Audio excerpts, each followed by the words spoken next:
Alrighty, got my next match of the Grand Market Grand Prix tournament versus pop180. One of the top players from Japan. I believe they were also in the top 8 of the championship last year.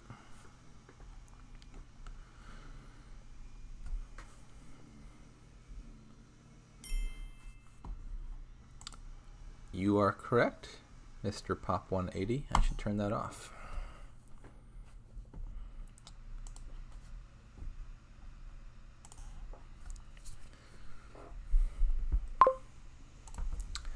Okay, what have we got here? The only draw is Mastermind or Way the Owl. Mastermind being, although a very good card, not a very strong draw card.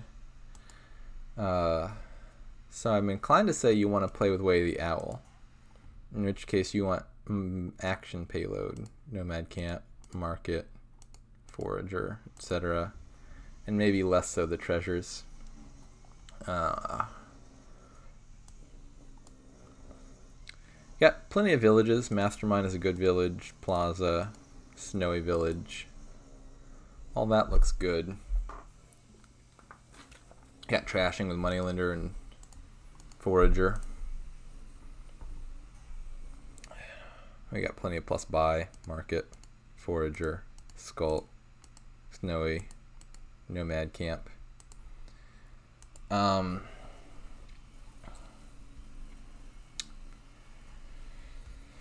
So,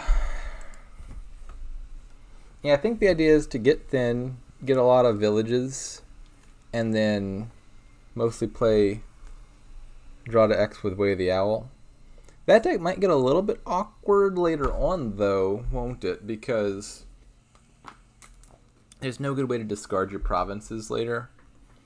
And so if you draw too many provinces too early on, it might fizzle out. I'm not really seeing what the alternative is, though. I don't think there's enough draw to sustain drawing all your cards at once rather than draw to X things. I mean, like, I guess you could just get really thin and Mastermind Markets for a draw or something. Okay, so they've opened with Moneylender.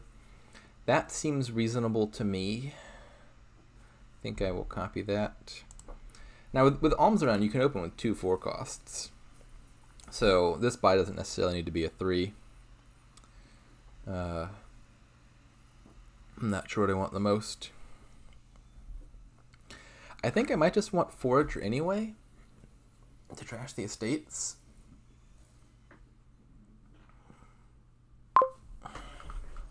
Yeah, they agree. So here, I think I have an interesting choice.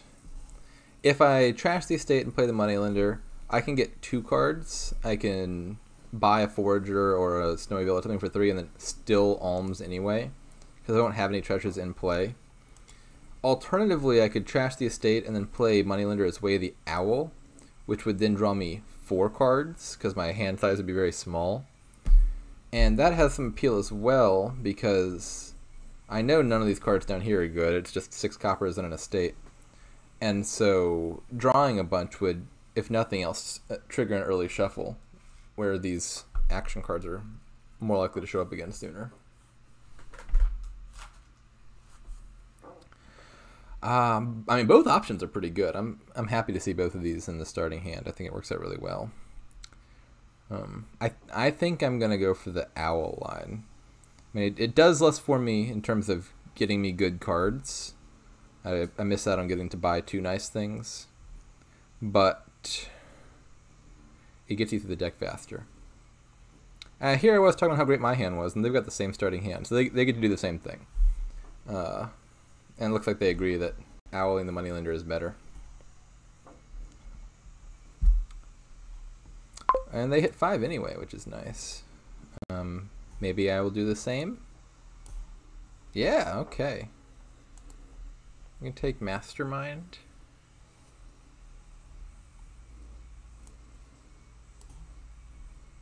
This might be a little over terminaled, I'm not sure. Here I'll buy Plaza. Plaza just seems like a really good card in this deck. You want villages so you can play your other actions as Way of the Owl. You can also discard coppers, which makes those cards that you play as Owl draw more cards than they otherwise would have.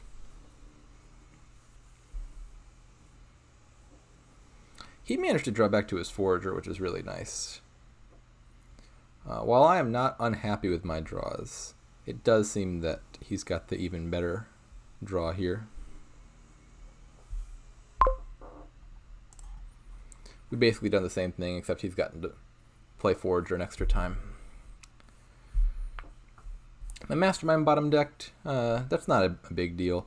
I would marginally prefer the Moneylender bottom deck and Mastermind be on top, and then I could Mastermind the Moneylender. But this is still a pretty good hand.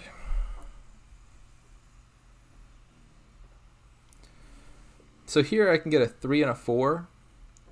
Actually, let me double check. No, copper's already been trashed. I could get 2 4 costs, or I could get a 5. I think I prefer just taking 2 plazas.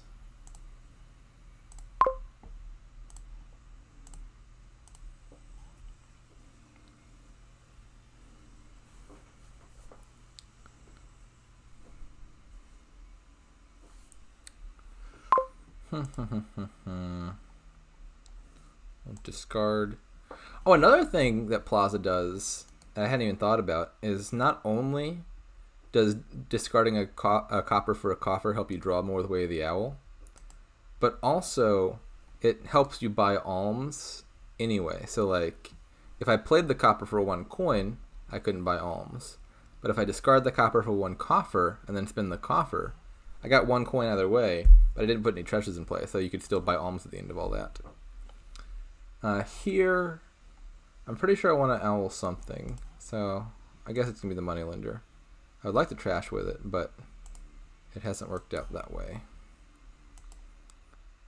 Discard again. Okay. So I could spend all these coffers and take 2 more plazas. I could just play all the coppers and take just a Mastermind. That might be better. I'd like to have alternating Masterminds going sooner rather than later. Camel Train also seems like a pretty good card. They've got one already and lets you exile Masterminds, which is good. I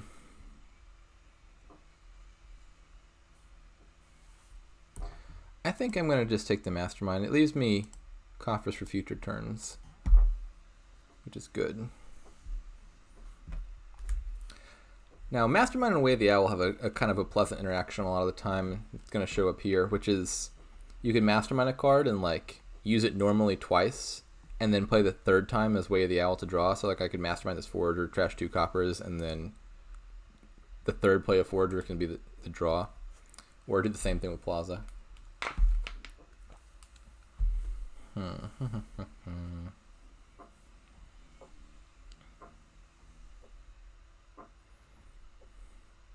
I kind of feel like they've got a little bit of a lead here. Not that I'm substantially behind or anything, but they're doing the things the deck needs to do ever so slightly sooner. This could be my turn to catch up, though. Or not this turn, but like the next turn. Because one thing they don't have for this following turn is a Mastermind going into play, whereas I will. So if I have an advantage, that would be the one.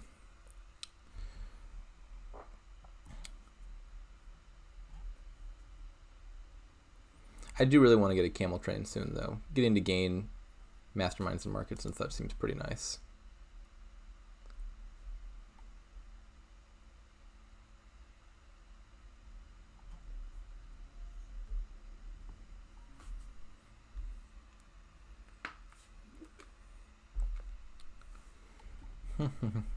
Probably multiple Camel Trains even. I think you'll end up with having a pretty good bit of pile pressure between all the plus buys and then also Camel Train, which is sort of functionally plus buy.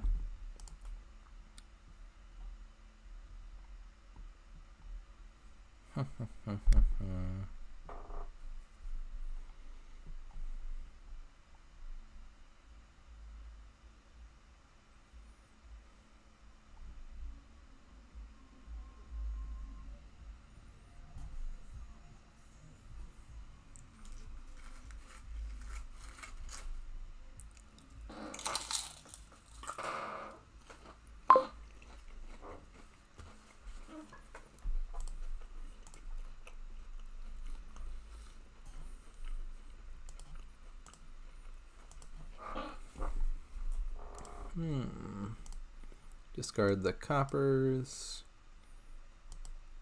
Mastermind. And I think I'd rather just trash here. Now I can buy Mastermind and Alms.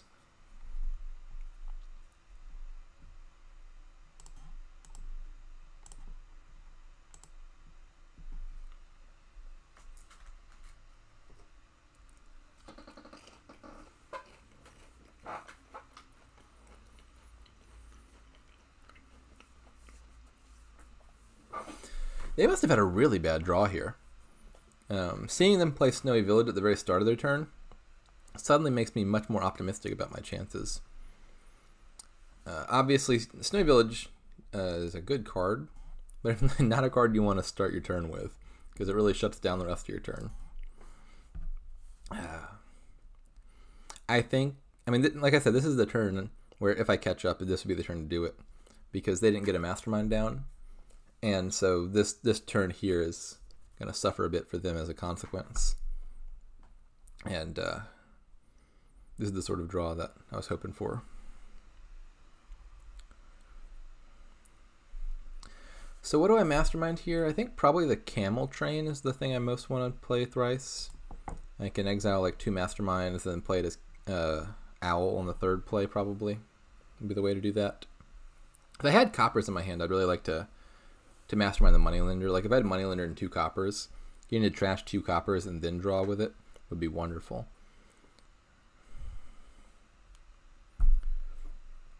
And I guess there's some consideration to Mastermind on Mastermind. I think that's the sort of thing you do if you are thinking it's the penultimate turn. I don't think we're quite there yet.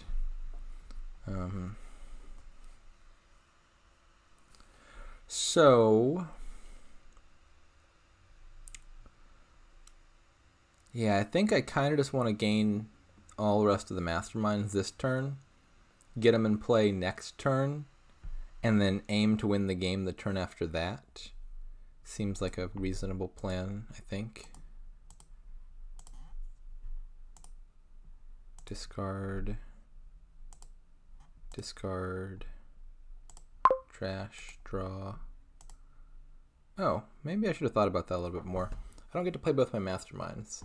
That might have just been a mistake on my part, not keeping track of my actions. So we're gonna take Mastermind on exile, and we'll need a Snowy Village to be able to play all these Masterminds probably.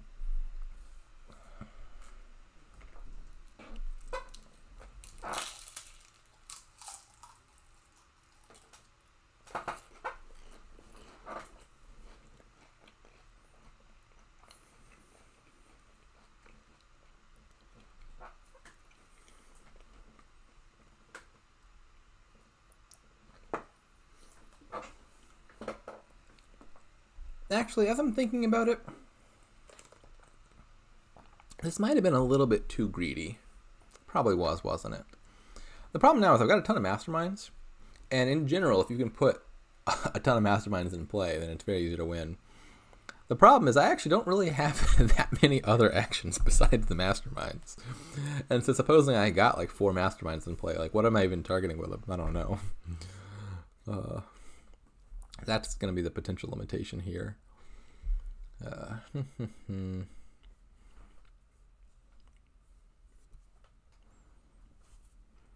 So yeah, maybe we have to delay this plan of winning by another turn. Maybe I'm not looking to win next turn. I'm probably not, am I? Like even if I manage to get all these Masterminds down, I'm not sure my deck will have enough stuff in it to play with Masterminds to cause a win.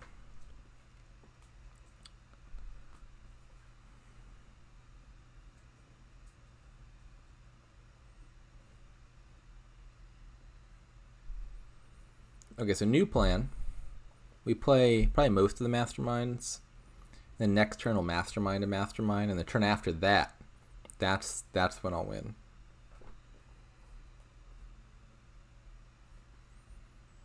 Definitely gonna happen. Mark my words.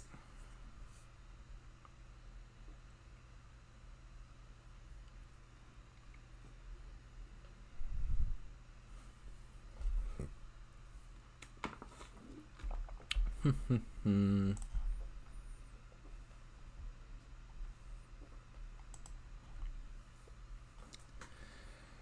they're taking markets. I'm not exactly sure how much I value markets relative to, I don't know, like Nomad Camp or something as payload. I feel like with this many masterminds, just a terminal +2 might actually be better. Not that market's bad here. It's very worth considering.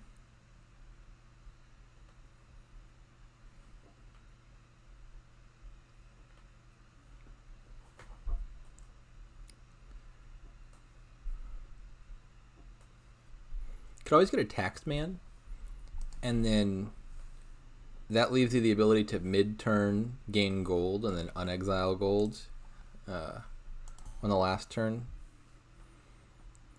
Maybe you could even, like, if you tax man a copper into a silver and then up to gold, you've powered up your forager. This is probably just nonsense, but that seems like it'd be a nifty little interaction.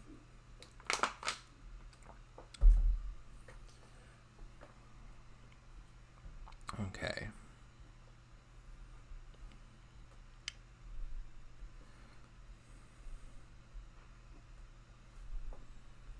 I got 3 masterminds down, so I should be careful here. 3 masterminds is not an insignificant amount. I don't think that's enough for them to pile out, though.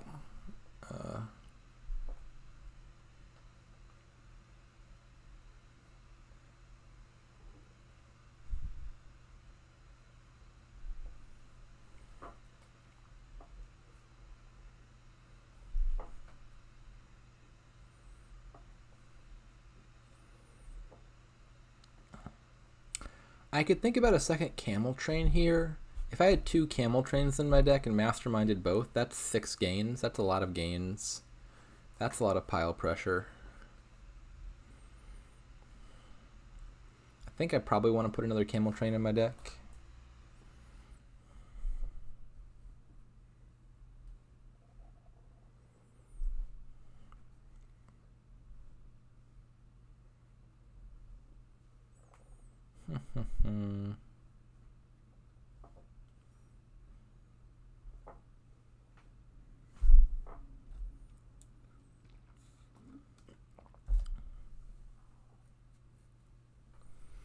They're thinking hard here. I don't know what the best card is for them. Camel Train, Nomad Camp. Probably something payloady would be my guess. You got a bunch of masterminds, so you're going to be able to draw. I'd be looking for a card that gives me a lot of payload. In which case I think the options are Camel Train and Nomad Camp.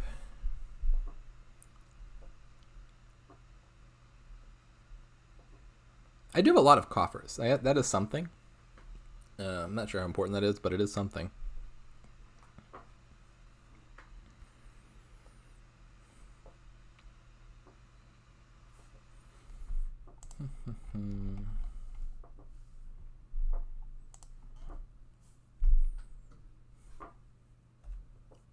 Yeah, Camel Train, that seems fair. I'll discard a copper. Owl now. Play it. Okay. Can play all the masterminds now.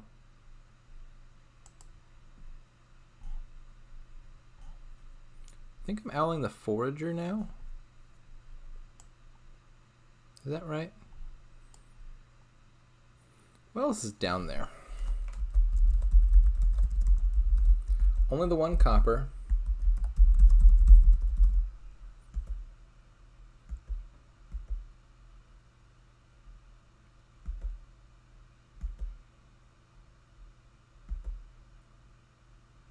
So I have 6 masterminds. There's 2 more masterminds down there, and a camel train, and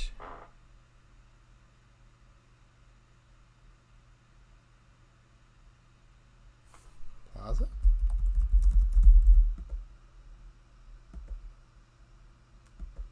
A plaza, okay. So 2 masterminds, camel train, plaza. If I were to owl the snowy village, I wouldn't draw everything, would I? Yeah, I don't think I'm owling a snowy village. I could play this plaza as owl. Well, if I've only got the one copper to trash anyway, I'd rather trash with the moneylender. So there's just no reason to keep the forager around, really. I could potentially play it for 1 extra coin and 1 buy at the end of the turn if that matters, like after trashing everything else. Let me think about that real fast. So if I play plaza as owl, well then I'm still not drawing everything, am I? Maybe I am actually.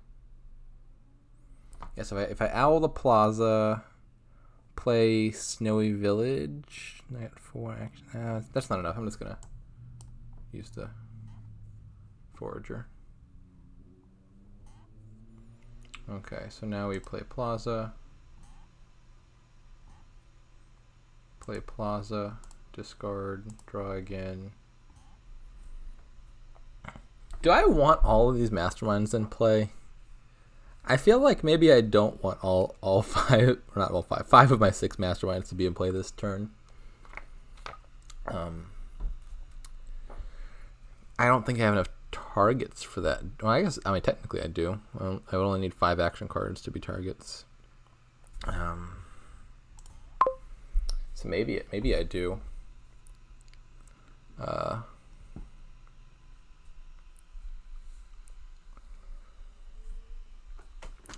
What if I,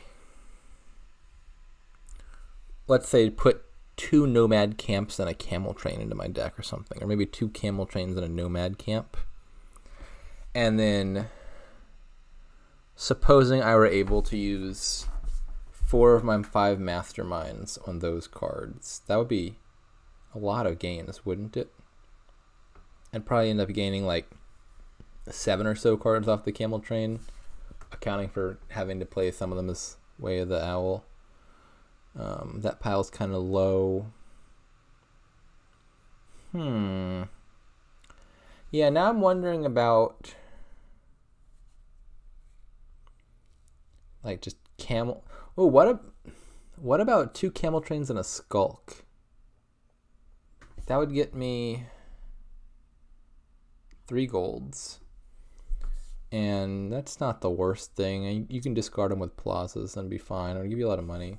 Do I actually care about how much money I have? I mean, maybe I'm just winning via camel trains. Let me think. I feel like taking 2 camel trains and a skulk gives me reasonable odds of being able to pile camel trains and plazas next turn. Like I've got some plus buy. I'm gonna try it. We're gonna go big or go home.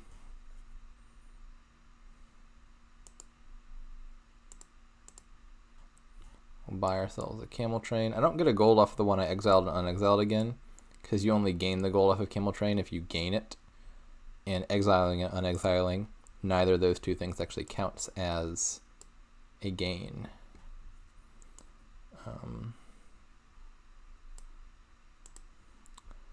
I'll just double check. Is a skulk and 3 golds actually better than just a nomad camp? The golds are like non-negligibly getting in the way. It could be better. Yeah, If I mastermind a nomad camp, I'm getting 6 money. The golds give me 9 money, but the nomad camp comes with a lot less hassle.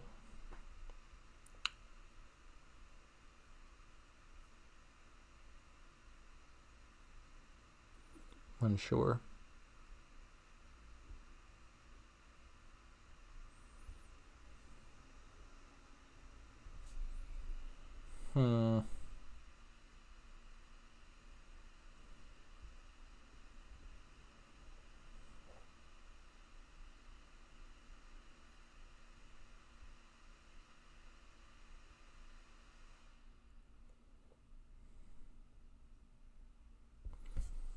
I'll go with the skull. Actually, will I?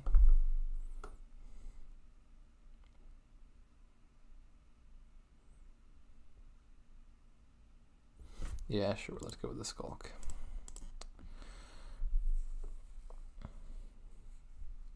Not an amazing starting hand, that's for sure. I'm already thinking maybe the Nomad Camp was better just looking at this hand. I mean, I can draw. I'll wave the owl, a camel train. It's not the end of the world, but I would rather have a different starting hand. My hope is I draw the Forager relatively early in the shuffle, and then I can trash the Moneylender and the Mastermind, and then Wave the Owl will draw me a bunch of cards.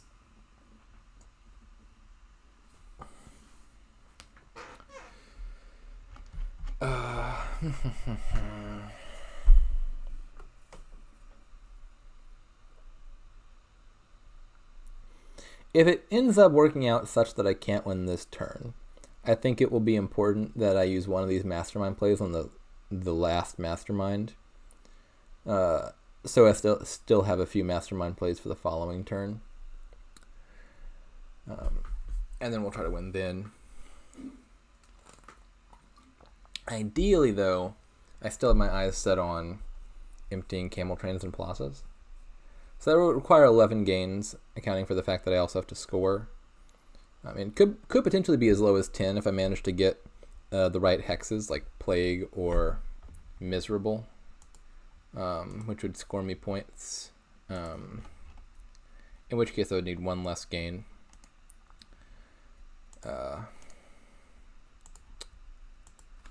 But can I do that? I've got 3 Camel Trains on my deck, which is theoretically 9 gains, plus a Forager, plus a Snowy Village, plus a Skulk, which is theoretically another 9 gains.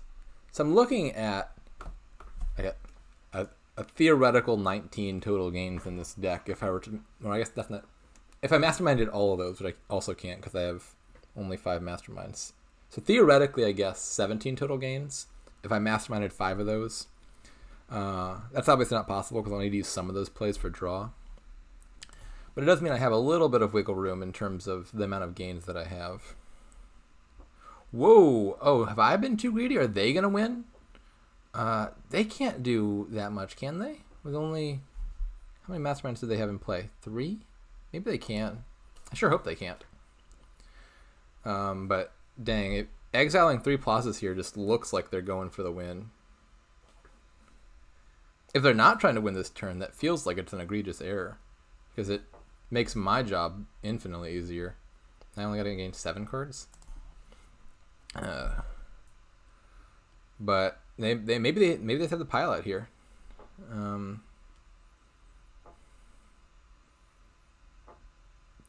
It seems like they think they do. I think the only thing I can make of that exile play is they're going for the win here. And I sure hope they're wrong.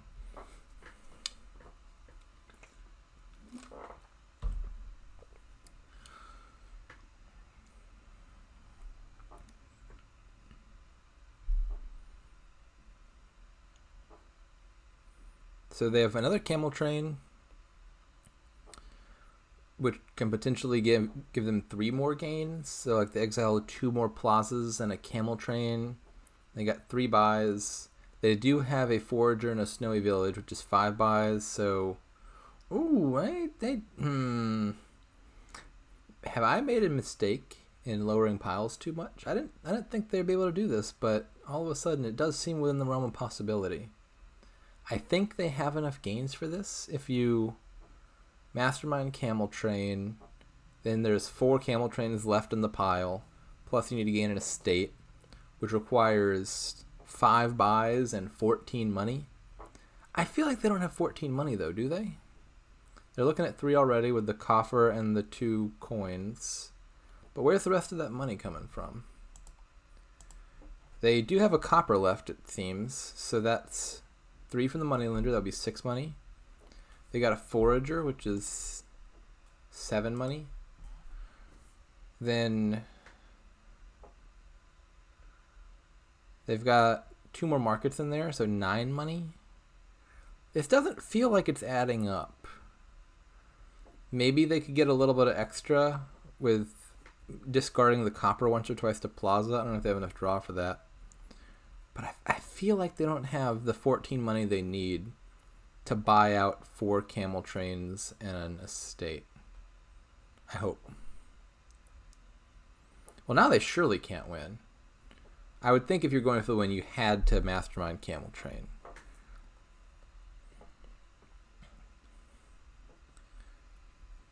Because if you're planning on just like exiling one plaza with your Camel Train, well, now you have to buy 5 Camel Trains and a plaza and an estate. That's 15, 19, 21 money. There's no way they've got that, right? Please don't prove me wrong.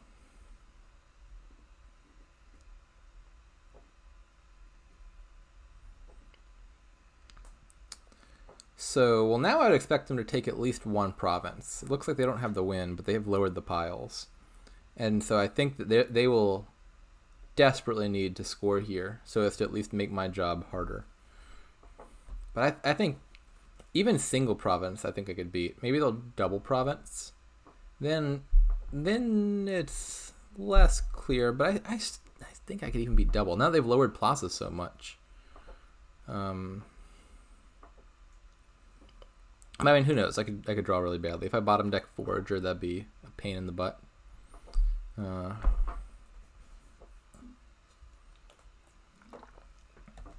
Like if Forager is in my top 2 cards here, I would be very, very happy.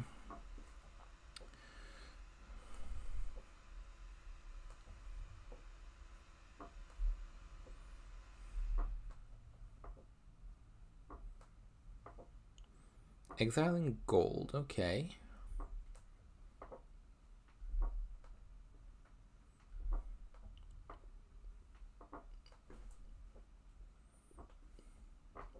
Province and a duchy? Yeah, okay. Okay. And gaining a skulk.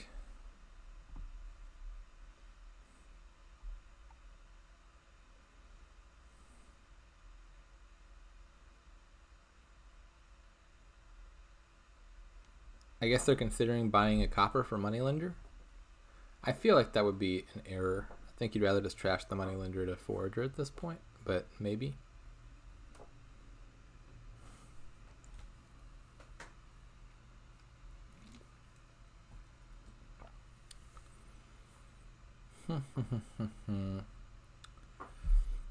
So to win here, I'll need to double province in addition to emptying plazas and camel trains.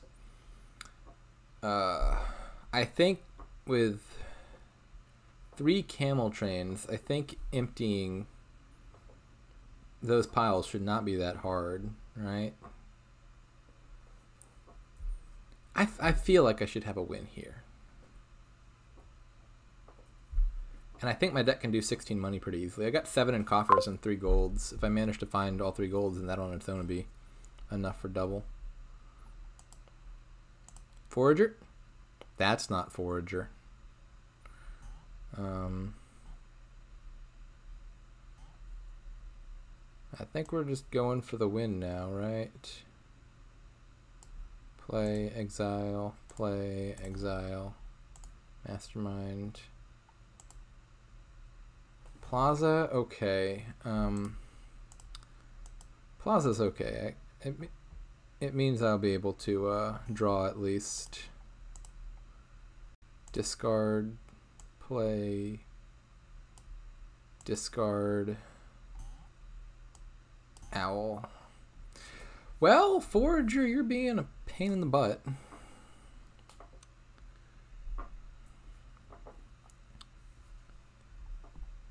I still think I should have it, though.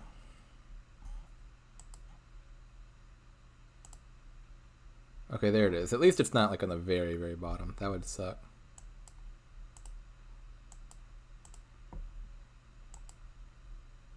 Kill that. Kill that. Owl. Discard some of those. And this should be enough, right? I don't even need to play the skulk.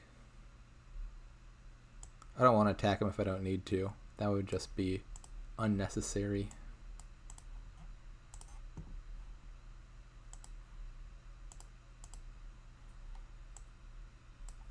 Okay, game 1. And a winless player too. I'll take it. Edit table. I get to be player 1 now.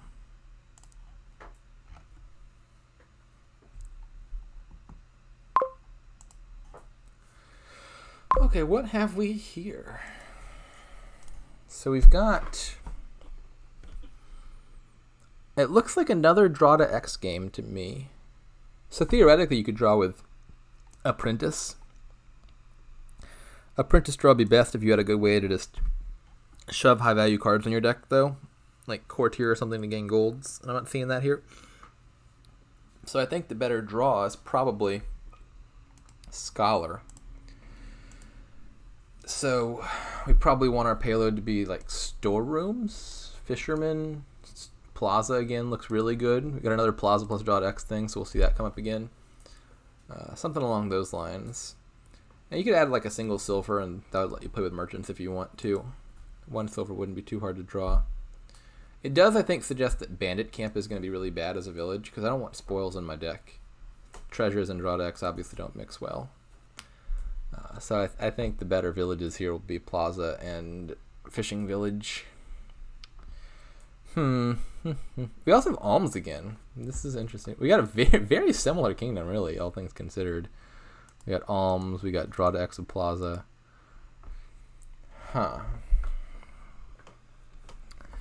So how do we make this work as effectively as possible? There's Catapult, which will hurt early on.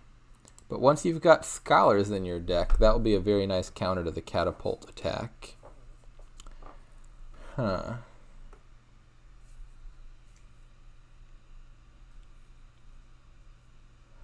I know where this deck is going for the most part. The question is the fastest way to get there. A lot of these cards could potentially figure in. I think I probably don't want Apprentice, but even that I could consider actually. Like, is an open to trash estates? I think the only card I am sure will not end up in my deck is Bandit Camp. Any of this other stuff seems pretty considerable.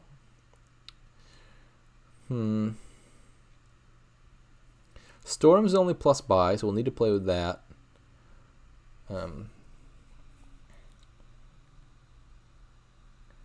I think my second turn I'm definitely buying Catapult. I want to trash Coppers. I think Catapult Apprentice is jumping out to me. Apprentice trashes Estate, Catapult trashes Coppers, and we'll go from there.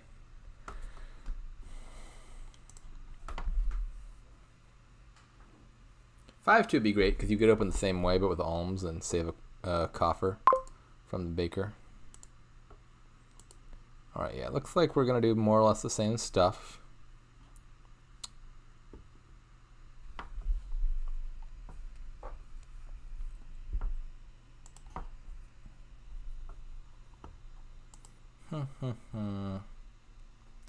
I do think I want to get Scholar and Fishing Village sooner rather than later as far as cards I want in my deck. I think early Scholar is going to look really good because of its ability to negate the catapult attack. I would love to have Scholar in a hand where I get catapulted. And then as far as villages go, I think Fishing Village is going to be the most reliable early on for being able to play that Scholar what's the word for playing the Scholar but not ending your action phase? Is there a phrase for that? Play the Scholar and not draw things dead. I don't know if there's a better way to say that. Because like if I had Plaza, I need to line up the Plaza and the Scholar. Whereas if I had Fishing Village, I could line up Fishing Village and Scholar, or I could have played the Fishing Village in the previous turn and then also add also be able to play the Scholar anyway. I haven't looked at the Fishing Village's art too closely before, but I'm actually not a big fan. I don't think this guy in the foreground looks all that good. Nor does this fish. I mean, it's not as bad as Alms. Alms is just like the worst. That's like bottom tier art as far as Dominion cards go. But I'm not liking the Fishing Village. Oh, I wanted to look at the other card art, but now I'm going to have to play my turn instead.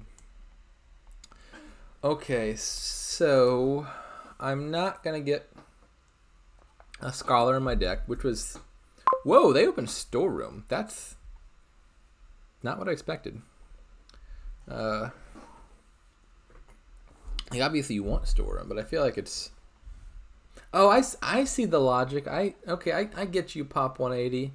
I hadn't thought about this, but here's what I think their idea is if you let's say you had a hand of storeroom and like 4 other cards. You discard 4 cards with storeroom, you give you 4 money and 2 buys, which allow you to both like buy a plaza and alms for something. Yeah, I get that. That's actually a reasonable use of storeroom. I sure hope it's in this hand though, because if he has storeroom in a 3-card hand, it totally defeats the point. He can discard for 2 coins, but then you can't buy anything with 2 coins. So I really hope I've shut down your storeroom dreams. So what am I taking? The Scholar seems less... I mean, I can't get Scholar anyway, but like it seems less urgent if they don't have Catapult yet. I might take Storeroom now, because I'll need the plus buy soonish. And then my next turn I'm taking either a 3 or a 4. So it could be like Fishing Village and Storeroom in some order. Or something like that. Sure, I'll take Storeroom now.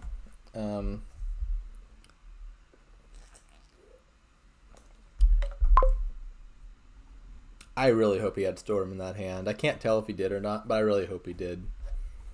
Okay, so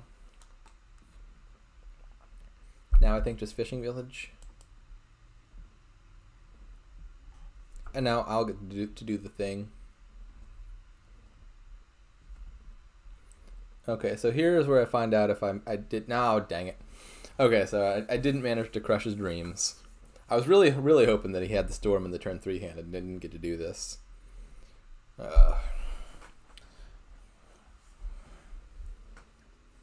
But he's managed to get away without getting punished. This is actually not the best hand now that I think about it for me. Because I'm not hitting 5 here. I'm going to get 2, 3 or 4 costs. But also I do have an estate in this hand, which I think suggests that I'm kind of unlikely to hit 5 next turn as well. I'm not going to get to Apprentice and Estate.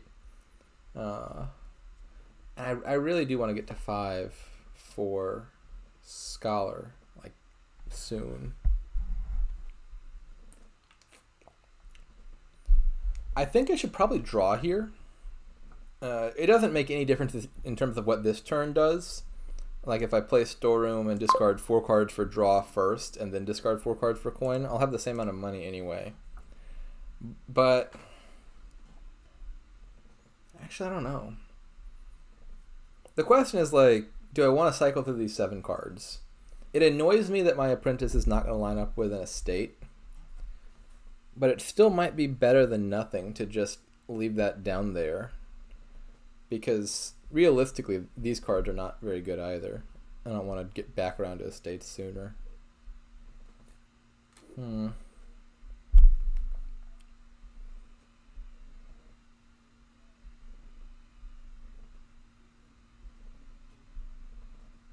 Not sure.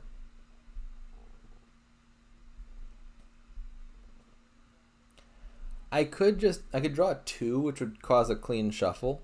I'd be a little bit sad if I drew my Catapult off of that, though. I think that's fine, because, like, either way I've got a 2/7 chance of my Catapult missing.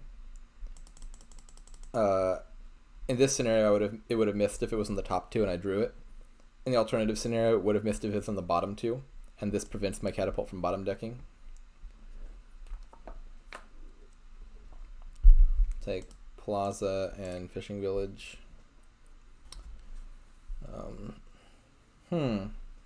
I wonder if I should just kill Fishing Village here to hit 5. Is that a reasonable thing to do? Pop, you're bugging me. They've managed to find their Storm at the top of their shuffle this time, when my Catapult was about to hit the bottom of their shuffle. I really want this Catapult to stop their Storeroom, and they're managing to dodge it at every turn.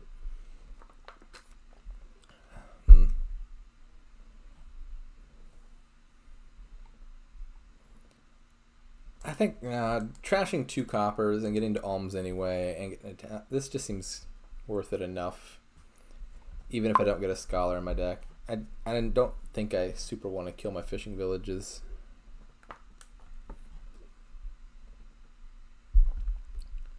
Alms. They've got 2 catapults. Do I need 2 catapults? I'm not sure I need 2 catapults. What do I need? It's another plaza. Don't you dare catapult me. This looks like a good hand for hitting 5. Don't do it.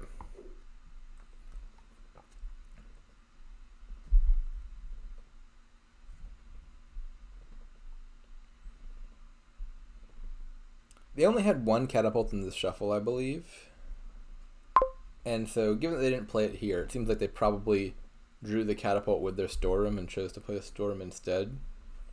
Either that or they drew the catapults off the storeroom, in which case they couldn't have played it anyway. 5? Okay, this is 5. Discard a copper, not that it matters. Okay, we got our scholar. I wish it would be in this hand, though.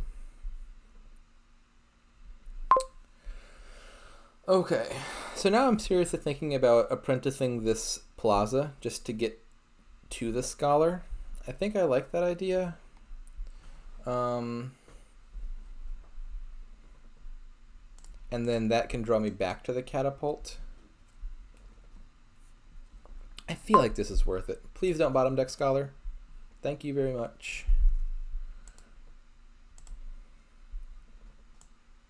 Confirm discarding. Take the coins. Scholar away. Discard that. I like this turn. This turn went well. Now I might want to... What do I want? I kind of want a 3rd buy. So I would like a storeroom. I wouldn't mind a 2nd scholar to increase my chance of finding it. But if I do that, I feel like I've got too many terminals. And not enough stuff. So maybe I stick with 1 scholar for the moment and do like storeroom plaza or storeroom baker.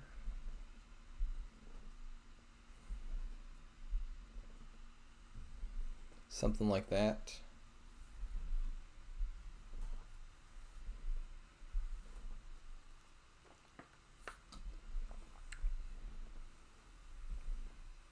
Yeah, I really want a 3rd buy, I think. Alms really rewards you for having extra buys here. Not a ton of excess buys, but it rewards you for having slightly more buys than you'd otherwise normally want. So I'm pretty sure I want a storeroom. And I think just a baker is fine.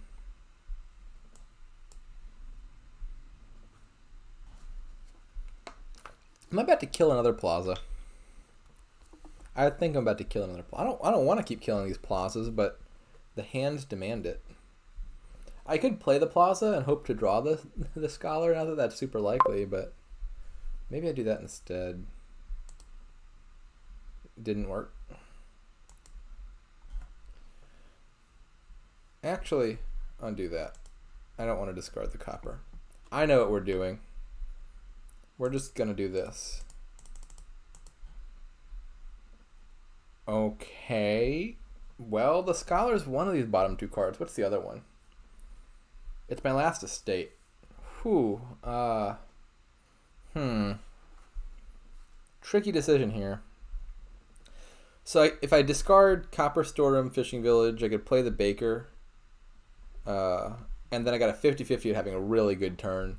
And a 50-50 being really sad. If I draw the estate, I'd cry.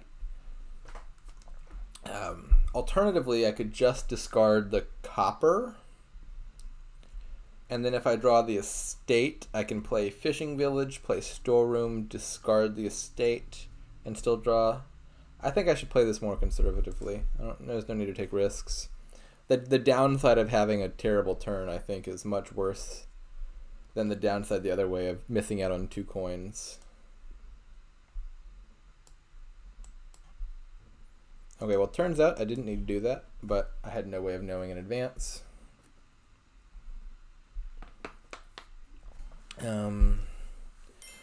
Okay, they're just going to resign. Fair enough.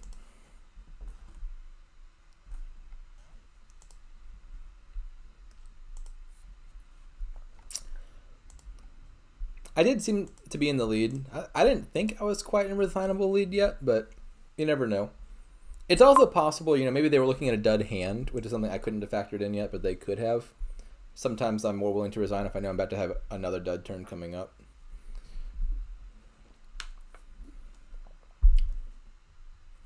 All right, New Kingdom. So we're a little limited on villages here. The only village is Snowy Village, which obviously you can't really stack. So maximum number of terminal action cards you're playing is 4, and only after having played Snowy Village. Oh no, there's also Necropolis. We got Necropolis, so you play up to 5 terminal actions. I mean, there's not actually that many terminals you want to play here. The Butcher is good, Altar is good, but mostly I think Seer is the card I want a lot of in this non-terminal. So the village situation isn't going to be a huge issue, I think. I think the goal here is going to be to acquire many Seers, and then otherwise like some Silvers, Merchants, Secret Cave, whatever, and draw that way. So they have used Advance to trash their Necropolis to gain an Altar. I feel like I'm very likely to do that on my next turn myself. The downside, of course, is it doesn't increase the number of unique cards in your deck, which you want, because you want to pop this Magic Lamp. Because you're killing one unique card, then Necropolis to get another. But man, putting an Altar in your deck is really good, so I think it's worth it. I think I'll take Secret Passage Altar, which just makes it really unlikely for my Altar to bottom deck. Could also consider Secret Cave. Oh, they went with Armory. That's... I don't know what I think about that. Obviously, like, you have the potential for Terminal Collision. If you draw them both in the same hand, you're kind of sad because you can't play them both. But if you manage to, like, find Armory turn 3 and Altar turn 4, well, that would be the dream shuffle. Okay, so I have 4 cards down there. It's 3 coppers and an Armory, not an Armory, an Altar. So I don't want to put the Overgrown Estate down there because I would trigger a shuffle if I trashed it. I don't want to trigger a shuffle that doesn't have my Altar in it. So put the Necropolis on bottom. And then maybe I take an Armory now, and then on next turn I can add a Seer and a Snowy Village. And then if all goes really well, I could theoretically pop my lamp on the following turn. I don't know how likely that is, but it's possible. Okay, so they don't seem to have had a very good shuffle here. Either their Armory bottom decked, or it was in the same hand as their Altar. Either way, they didn't get to make use of it. That's the risk you take with that opening. I mean, it has the potential to pay off. It's not a bad opening, but it's a risky one. I think they'll probably advance Armory here. Oh, nope, they didn't. Maybe they bottom decked it? I don't know exactly what they're doing.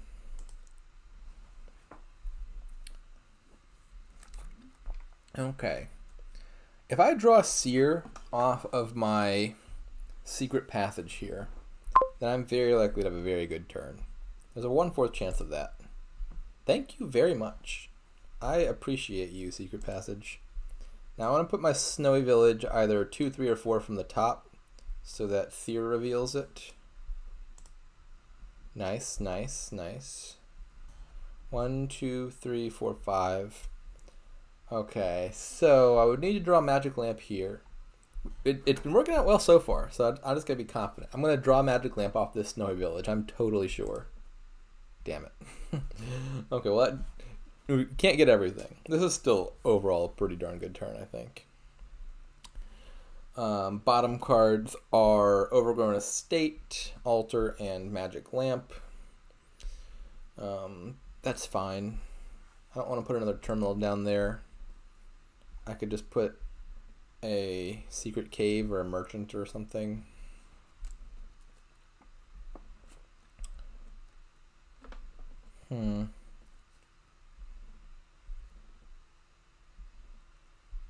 What exactly do I want?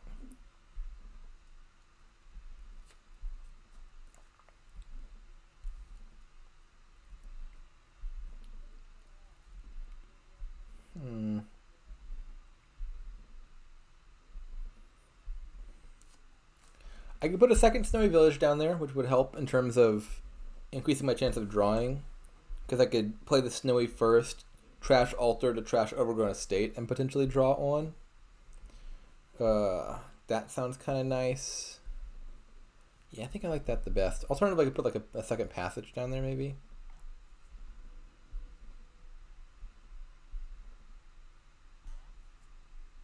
Let's just put Snowy down there and add some uniques.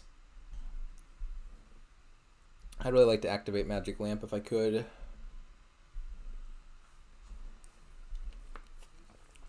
I really want another Seer. I was considering buying one there a little bit. But I feel like if I added a second Seer at the moment, I wouldn't have had enough targets for it to hit. Because my deck's like all coppers. And Seer can't draw coppers or even shelters because it only cost 1.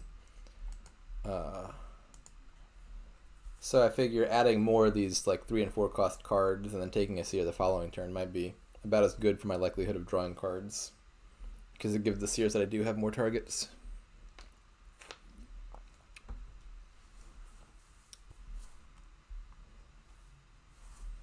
I don't think Fountain's going to be worth shooting for here.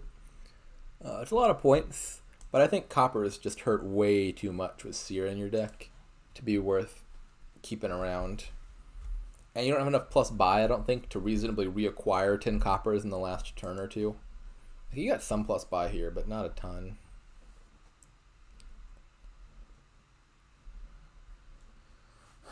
They might be looking at activation here, I don't know. No, they're probably not, right? Because their turn's coming to an end here.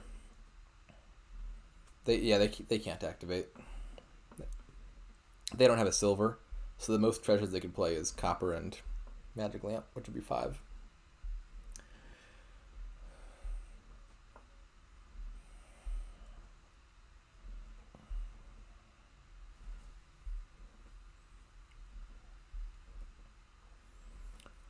I think having 2 Snowy Villages is fine. It's a little bit redundant because like you only get the plus actions off of one of them. The first one will shut down the second one. But I feel like when Snowy Village is your only village, you could potentially have a terrible turn if you bottom deck it. And so having a little bit of redundancy there is probably good. I feel like an activate lamp here, right? So what if I gained a silver with the armory and then played Altar and drew the silver? That'd be 1, 2, 3, 4, 5, 6. That would work. I could also consider an action card instead. Maybe I decide that top decking Secret Passage or something is better. I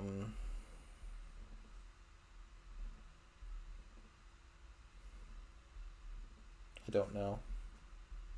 I think a silver sounds kind of fine, right?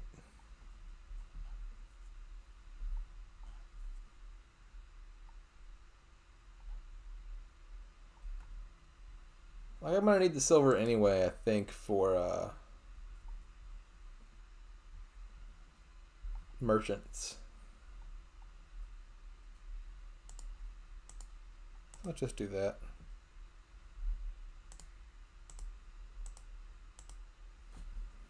And Secret Passage now.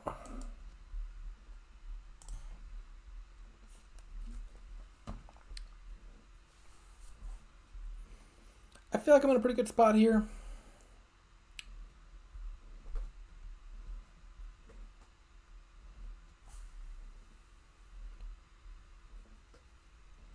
I should look at the standings. I don't know what the standings are for my division at all.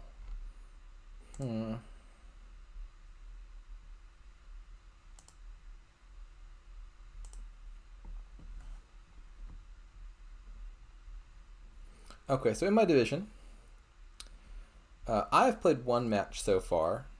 I went 2.5, 1.5 versus Bexor, which is actually not quite accurately reflecting the results when I look about it. It's got me down as 2 rather than 2.5.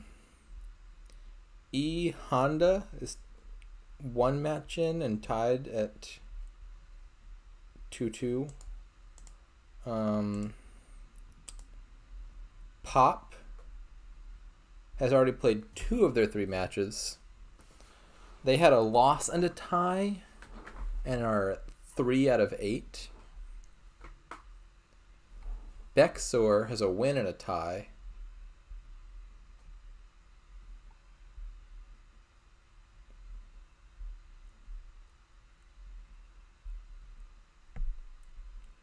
Yeah, I feel like I've got a pretty good position here because the person who's in the lead in our division at the moment is Bexor, who or no, I said a win and a tie. They had a win and a loss. Their loss was to me. So if I end up like tying Bexor, I think I would win the head-to-head.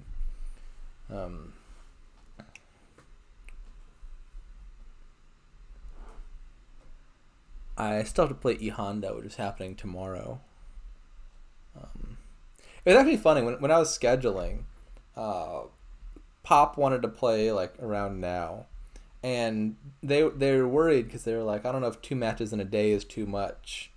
And I was like, what are you talking about? And I was confused, and it dawned on me like from Pop's perspective, now, which is like evening, and then tomorrow mid afternoon. In their time zone, those are the same day. Just like morning and evening of one day, I believe. Whereas for me, I'm just conceiving this as like 1 match Saturday, 1 match Sunday.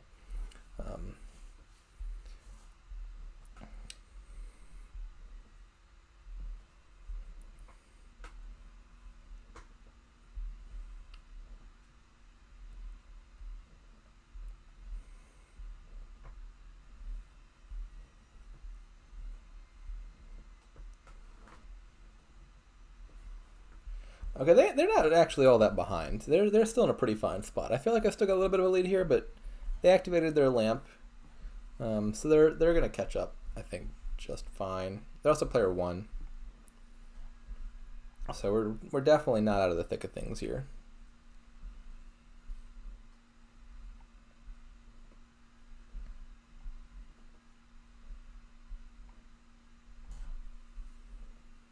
That's interesting. They advanced a seer into an altar. I'm not sure how I feel about that. That doesn't seem like a thing I would do, but it might make sense. They're both very good cards, obviously. I want to put the Snowy on bottom so that when I draw my seer, I can draw it. God dang it. Okay, well, my seer was on the bottom. Now all of a sudden, I'm not even sure I'm even in the lead anymore. Let's take another seer.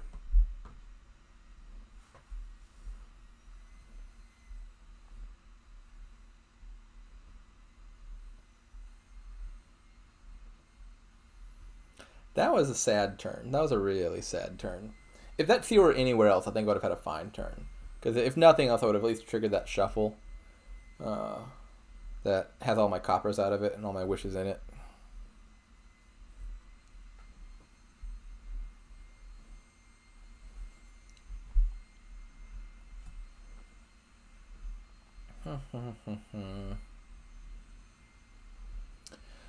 So I really want to trash the coppers. I think I do want a second altar. I mean, like, I get their logic for taking a second altar there with the little advanced thingamajig, but I'm still kind of skeptical of it. Like, I think if they wanted a second altar, they could have just wished for one mid-turn rather than killing a seer into an altar. But yeah, like, obviously you really want to trash coppers, and the alternatives for trashing coppers like Bishop, Trader, and Butcher. None of those are actually very good at trashing coppers. And so altar seems like a reasonable choice. My concern now is, after that dud, I might end up falling behind on fears. Because, like, I popped my lamp first, but because I dudded there, I might be last to play the wishes. And so if they, like, wish for a seer or two, and then play 2 altars, and then take the last fears, I could end up losing the split here pretty darn badly. And that's what concerns me.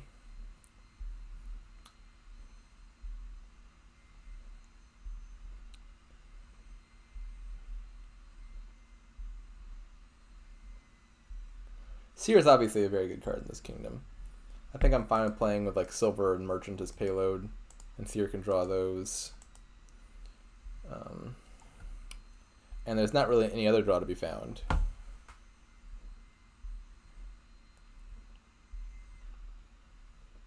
Yeah. It seems exceedingly likely that I'm going to lose the seer split, and relatively likely that I lose it really badly.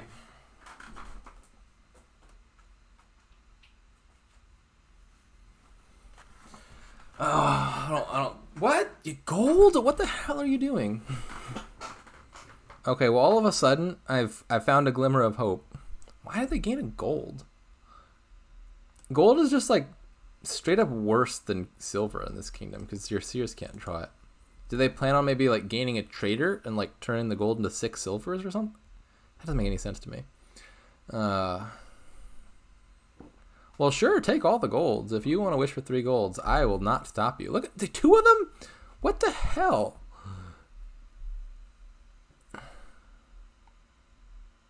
I'm so confused.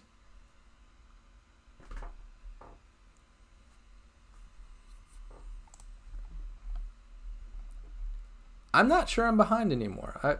I'm feeling really back and forth in this game. I thought I had a nice little lead for a moment. My opening panned out better. I popped the lamp earlier. Then I had that dud and was second to wishes, and I thought I was going to lose all the seers. And well, now they're wishing for golds, and I'm feeling like I'm in an okay spot again.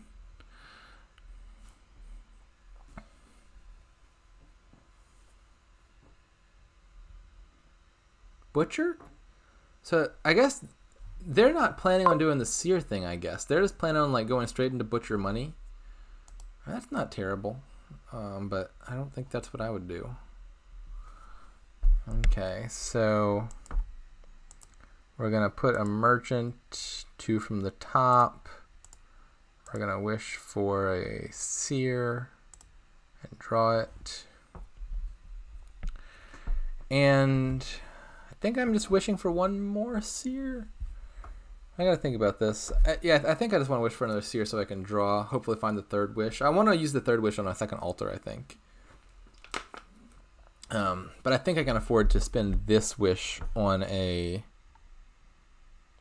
I can just draw first with Secret Passage. Okay, well, this might change things. If I draw my deck anyway, then I'll reconsider what I want to wish for. Okay, so we got a wish on top.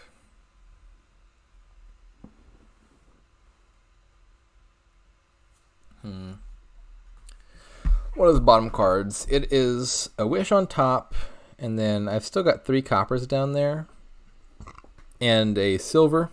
Wish 3 coppers, silver, and a mystery card of undefined nature.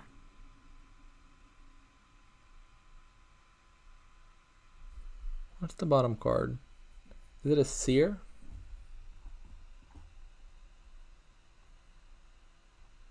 I don't think it is it?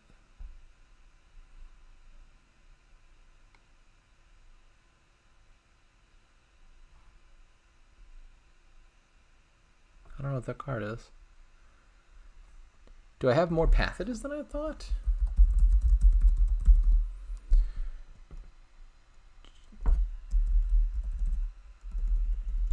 So, J, P, PJ, PP. No, I got 2 passages. I don't know what that last card is. Quite mysterious.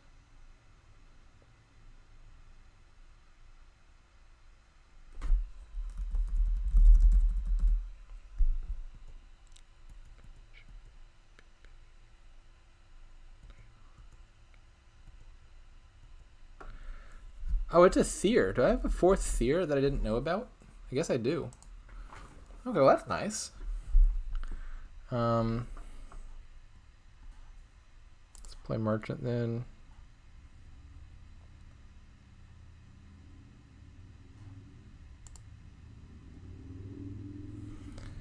Do I want to discard here?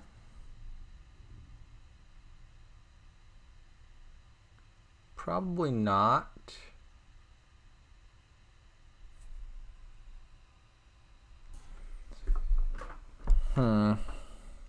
What exactly am I doing this turn? I feel like I just kind of clicked aimlessly for a second there.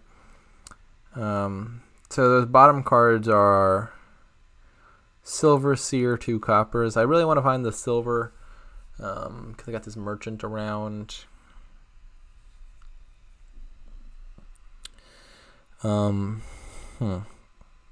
What else am I doing? So I'm going to wish for an altar. I'll play a snowy village. I have one wish left. Let's discard and see what happens.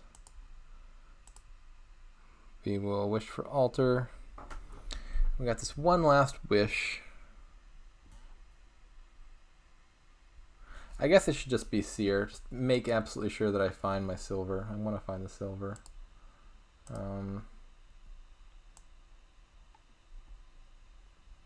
I think I'm happy leaving the seer on top and not drawing it. Is that right? I think that's right.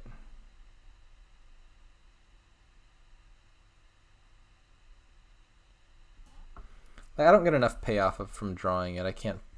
Like, I could gain a silver with armory and then get back to it, but I don't think that's necessary. So now let us gain the last seer. She'll take a butcher and a passage and just a merchant.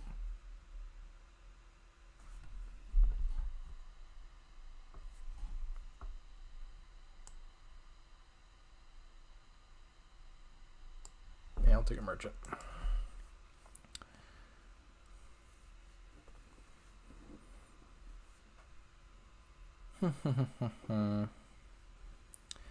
If I get behind in points, so on the one hand, Butcher is good at ending the game kind of fast because you can trash provinces into provinces, and so that's some incentive to green early. On the other hand, the downside is there's bishop around, and you could bishop 4 costs that you gain with armory for 3 points each, or bishop 6 costs for 4 points, and so there's some ability to catch up if you're behind in provinces. I don't know if that'll come up or not.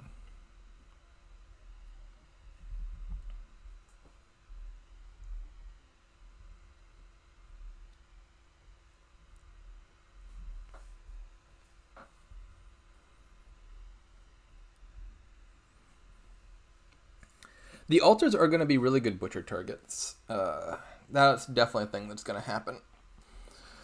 I don't think I want to butcher them quite yet. I think I still want to trash a few more coppers with them. But probably the following turn I'll be looking to butcher my altars. I can gain a second butcher off of one of the altars this turn, and then potentially butcher both into provinces.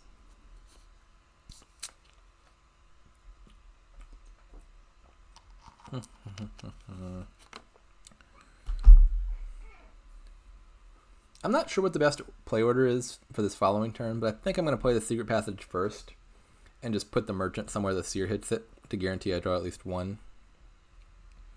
That feels like the best way to avoid a potentially bad dud. But my deck seems very unlikely to dud in any case.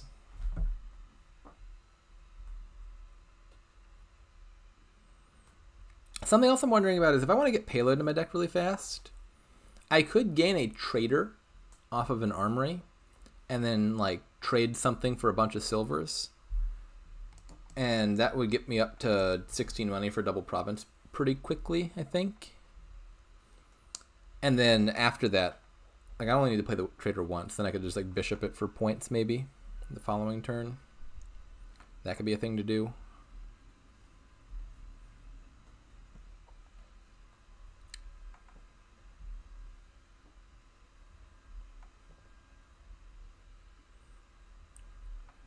Their Seers are still going to draw a bit because of these secret passages, which are really nice. But obviously the Seer deck doesn't love these golds because they end up in spots like this. I don't know. It's not really clear to me what the situation is at the moment. I feel like their strategy is suboptimal, but like it's not a threat. Their deck is going to have a lot less longevity, but there's a real wish that they just evaporate the province pile with Butcher before my deck kicks into gear, and that's still a considerable worry.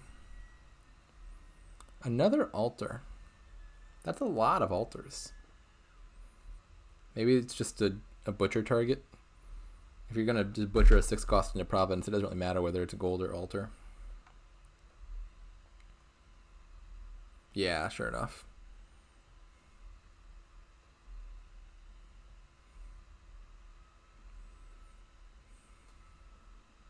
Yeah, like I might only have 2 more turns here, so I do have to get it into gear pretty fast.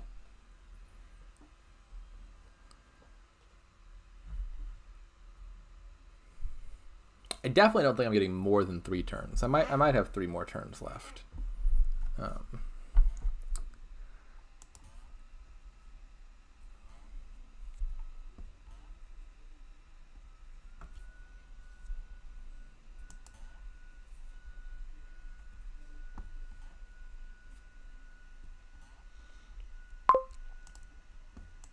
I'm certainly feeling better, though, than I would have if I had lost the seer split 7-3 or whatever it would have been.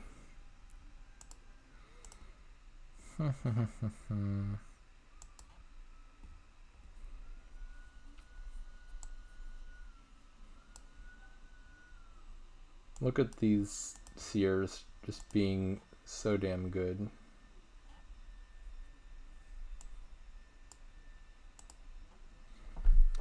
Okay. I kind of wish I had the Necropolis. I feel like the altar is worth it just for how strong it is in the opening. But, man, I could really use with another action here. So...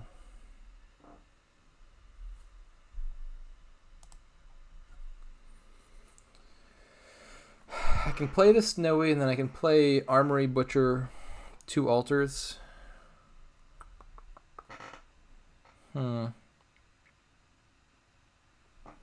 If I wanted to do the trader thing, now would be the time to do it, though, wouldn't it? I can't quite do that very effectively, can I? I'm a little short on actions.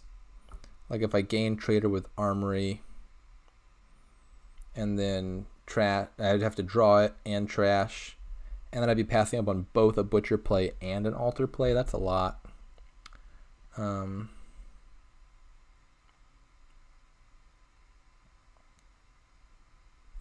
So maybe I don't do that. Maybe I could still consider the trader.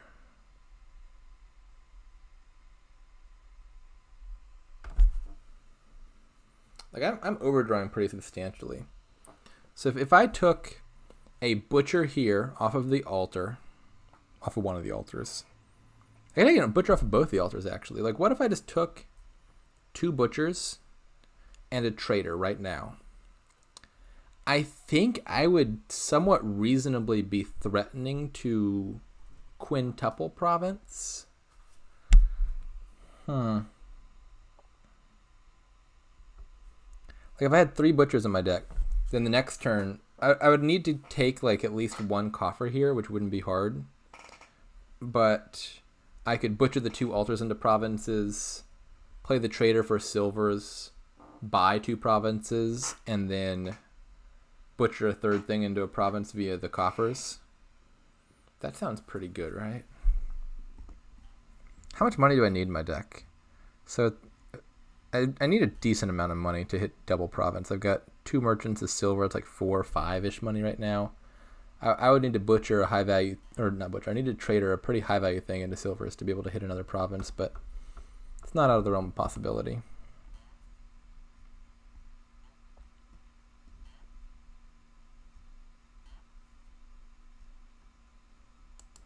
Yeah, I like this idea.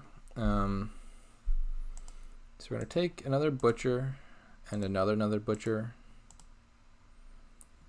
And we're going to... I don't want to top deck the trader. So I think maybe I'll just advance the 2nd Snowy Village into trader with my buy as a consideration. I'll just top deck something more innocuous like a merchant. I would like to top deck the Secret Passage, but that might be risky. How many gains do they have? Like, they have a lot of gains. If I top deck the Passage, I have to worry about them piling out, don't I? Actually, I didn't even look at the piles before taking 2 butchers. Have I potentially already cost myself the game? I very well might have, actually. With that 3rd butcher gain? Do I need to think about that?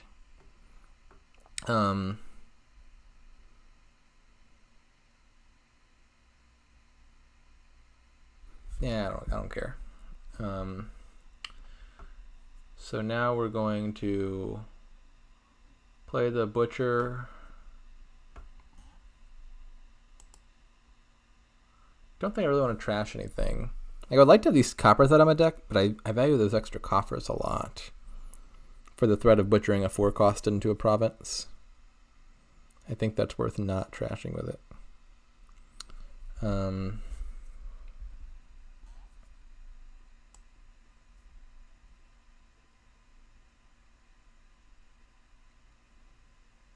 Let's not trash.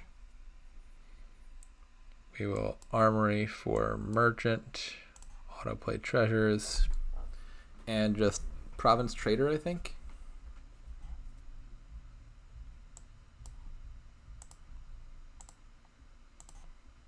I might have left open a pile out. I don't even know. We'll find out. I mean, the good news is his deck isn't that reliable. Well, if he's gonna find 2 of his 3 seers on top, then maybe he'll draw. But like, I feel like he's sort of pivoted towards a more money-ish deck that doesn't necessarily do everything his deck could theoretically do every turn. Well, dang, he's getting really good starting draws on this turn, such that I don't know. Maybe I have to worry about this pile out idea. I'm pretty sure he has enough gains that theoretically he could empty butchers and passages here. God dang it! Look at you don't deserve these draws. You didn't earn them. He put a bunch of golds and altars and provinces and crap in this deck. These seers don't deserve to be doing that much work for you. He didn't respect the seer enough. Yeah, he might actually have it now. That's a real good set of draws there.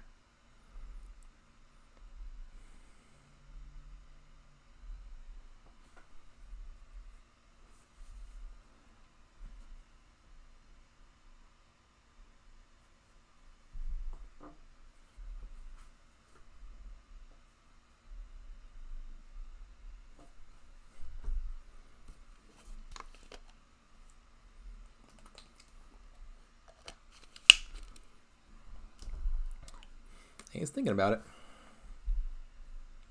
So what's he still got in his deck? He has 2 altars left in there and 2 butchers. Yeah, it is definitely within the realm of possibility that he could pile out all this stuff. And that looks like an attempt to do it, too.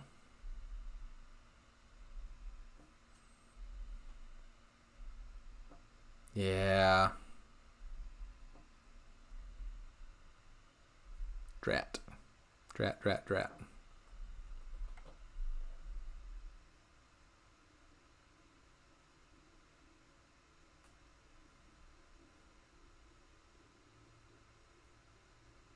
Oh yeah, in advance makes it easy. Oh well. Yeah, it's possible. Taking that last butcher might have been a real big mistake. I could have considered not doing that. Oh well.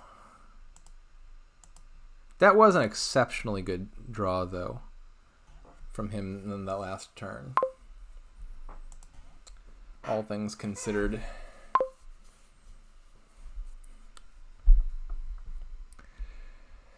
Okay, so what do we have here?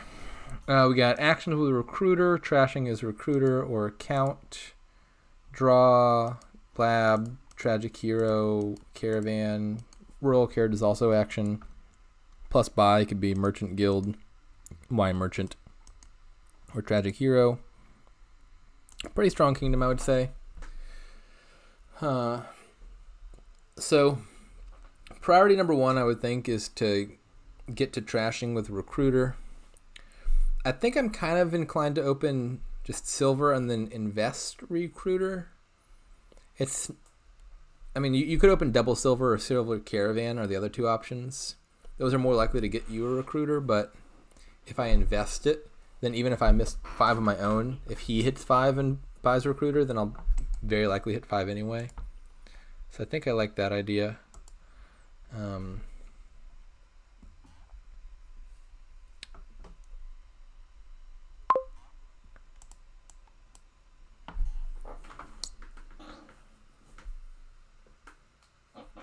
Not the best draw for it, of course. 4 here means I'm somewhat unlikely to hit 5 next turn. I've got a 1/3 chance if my estate bottom decks hit 5, otherwise I don't. But that's not a huge concern, I don't think. Well, thank you very much. I appreciate you, pop180. I'm glad we're on the same team here.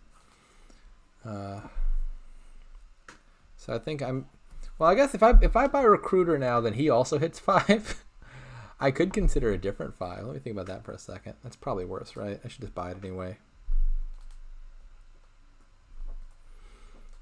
And I get the concern, of course, is if I buy the recruiter now, I do the same thing for him that he just did for me, where I give him a really nice turn 3, where he gets to take 2 recruiters, and we're back to equality again.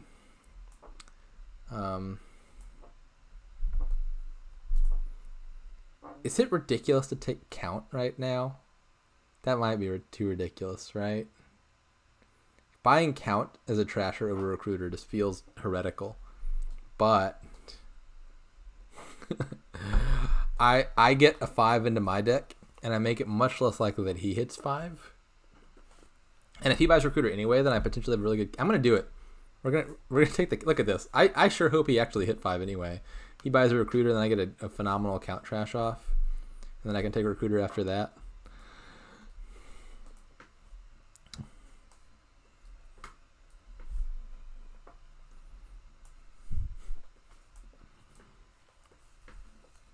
Invest is a real interesting card.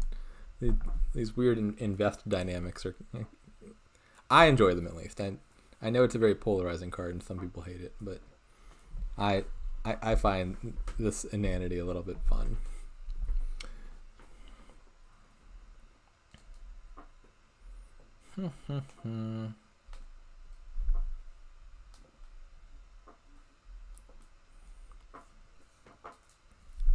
So where are we going from here? I haven't really thought about the long-term game plan that much. I mean, there's some appeal to a stack of merchant guilds. Might be an easy way to scale up. The payload here in general doesn't synchronize all that well with Royal Carriage, however, because you literally can't call Royal Carriage on Wine Merchant. It puts itself out of play, and Royal Carriage requires that it still be in play. And if you Royal Carriage the Merchant Guild, you don't actually double the coffer part, which is the important part.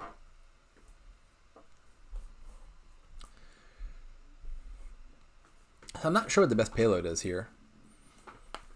I mean, maybe it's actually like Tragic Hero or Horde or something and gaining some golds. I'll see what they invest. Royal Carriage seems like the most obvious choice to me. Lab, okay, Lab's fine too. I get that.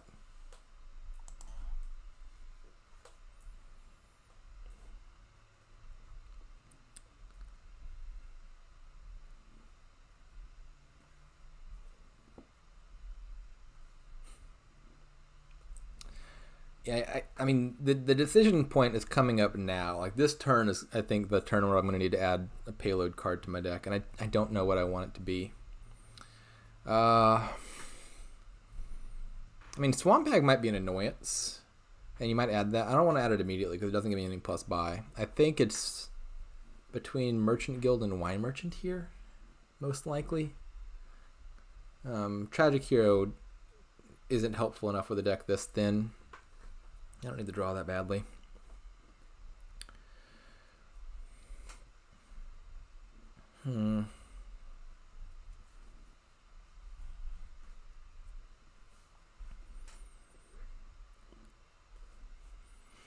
Like, I think your options are probably something like you could build a big stack of merchant guilds and such. You could if you take the wine merchant route, I don't think you're building to a huge stack of wine merchants. You're probably just going to buy like a horde shortly thereafter, and then green earlier, maybe with some tragic heroes and such mixed in there. I think the thing that disinclines me from Merchant Guild is I think if you go that route, Swamp Hag probably shuts that down pretty effectively. Because, I mean, not like totally or anything, but you have to buy a lot of stuff for Merchant Guild to work well. And if they just put a Swamp Hag in play each turn, all of a sudden you're taking hella curses. And trashing curses here is still something of an annoyance, because Recruiter is much happier trashing high value cards rather than trashing 0 value cards.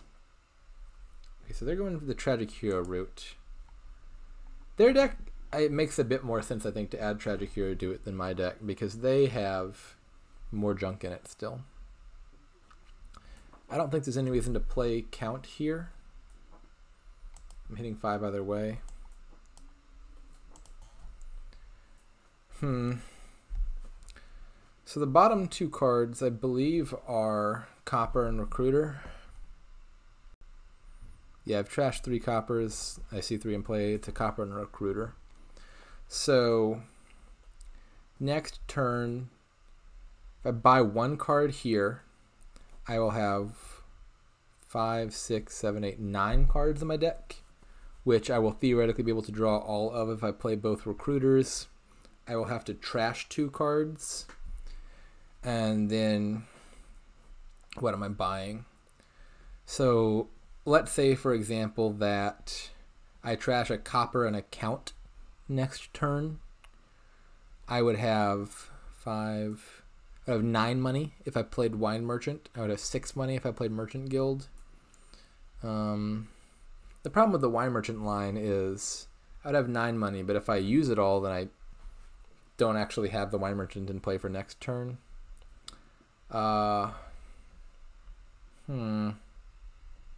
Tricky situation.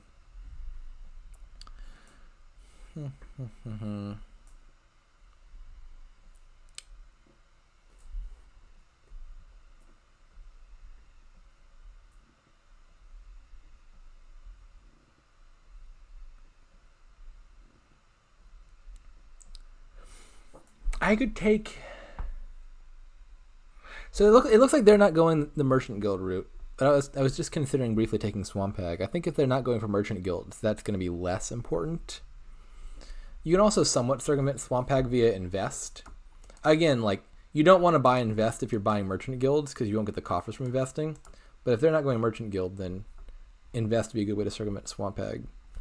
But my thought was, like, if I buy Swamp Hag here, I only buy just a Wine Merchant next turn, but then I have enough money to buy 2 things the following turn. That was the line I thought might be worth considering. But I don't think I want to go for Swamp Hags unless they commit to Merchant Guilds, which they, as of yet, have not.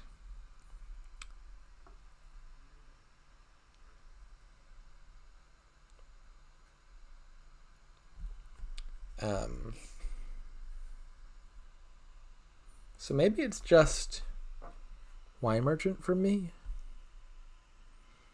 And then am I just buying 1 thing next turn?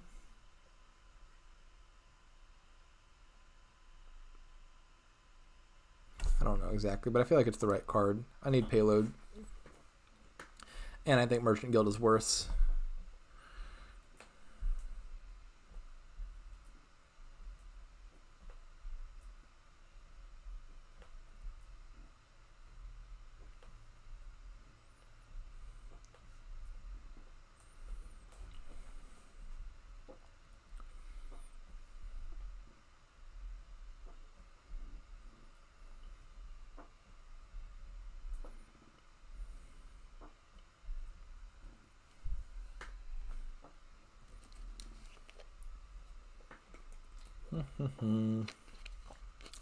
So I don't know where we stand, relatively speaking.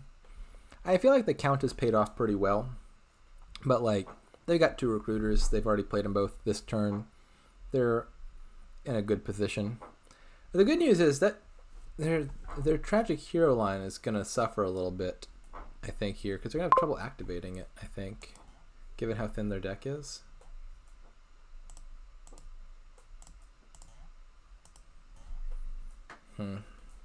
Okay, so I have a nice and incredibly thin deck. I think I'm considering just taking 2 more wine merchants for the moment. I'll be able to draw all that. I'll probably recruit one of these recruiters next turn. That would be enough to draw my whole deck, right? 1, 2, 3, 4, 5. No, I wouldn't quite draw if I did that, would I? If I recruit one recruiter, I'll bottom deck something. Hopefully it's a copper, I guess. But I could take 2 wine merchants here.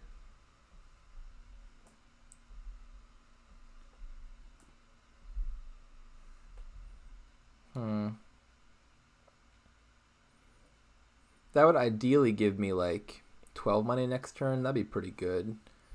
Yeah, I think if all pans out well, this will work out. Yeah, so I'm either going to bottom deck a copper or a silver. Both of those are fine to me. Then I can take 2 more 5 costs, and I think I'll be in a fine position. I'll have hella villagers, which is good. And then I think the plan is probably going to be to take like some tragic heroes for draw, and then pop them for a horde or 2, and then we'll start greening. I don't know exactly, but something like that I think sounds pretty good.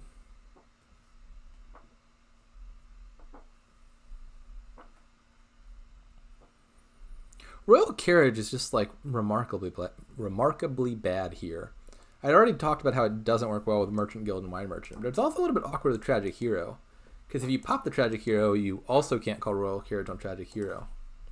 It's less terrible there because you could play the hero once and then call the Royal Carriage on the hero to pop it, which is not bad. But man, there's like not a lot of cards here that I would really want to use Carriage on. Any other Throne Room variant, I think, basically would be better. Well, I guess except Scepter, but they bought a horde. Okay, it's a little weird to me, but I guess they're having trouble activating the heroes, so they're just buying it directly. Normally, I would think you buy the hero and gain the horde off of the Tragic Hero.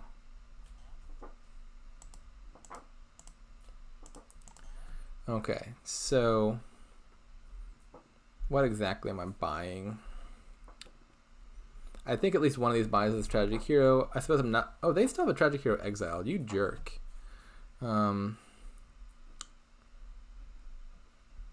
Yeah, so...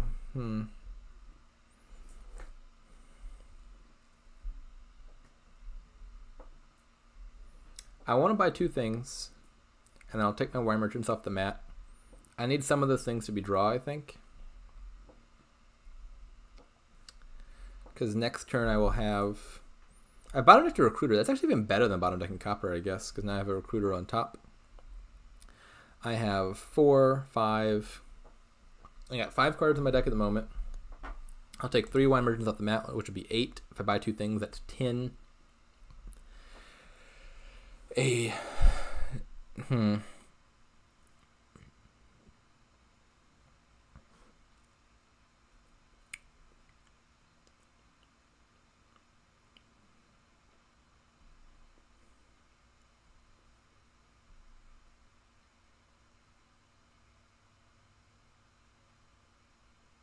mean, I could circumvent this whole invest stuff entirely with just like Caravan Horde. Then I would have exactly enough draw to make it through my deck. Because I have 10 cards, 2 draw from Recruiter each, plus 1 Caravan is 5. That sounds okay.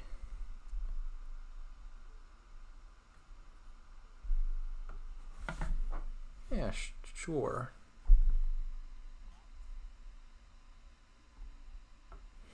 I guess the concern is like I feel like Tragic Hero and Lab are both pretty good cards here. Tragic Hero in particular seems pretty good. And I don't want to get permanently locked out of that pile by just ignoring it. I could invest it back. I could do like Horde plus invest Tragic Hero. It draws them 2 cards immediately. But it at least No, the problem is investing isn't really a threat, I think, for them, because my deck is so thin that like they could just buy it anyway and it wouldn't really hurt them. I think I'm just going to go for the Horde and Caravan line.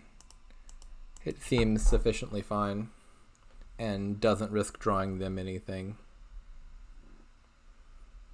The one thing that just bugged me about any line that buys Tragic Hero or Lab is that I think it makes their job of activating their Tragic Hero a lot easier.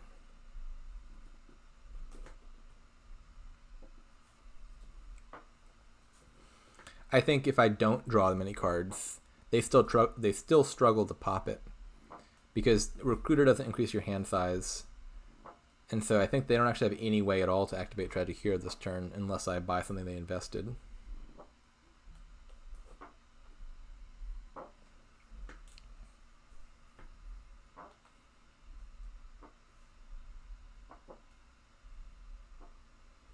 Yep, they failed to activate. Like, they drew the deck anyway. It's not like the invest was the difference between them drawing their deck or not, but it is the difference between them popping the hero or not. And I feel like that still matters, because they're low on payload now. And so I think they would have been very happy to turn their hero into a Horde.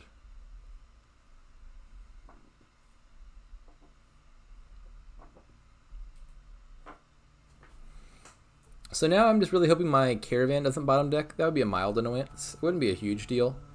I'm guaranteed to draw here either way, but I would rather be able to get the Caravan into play.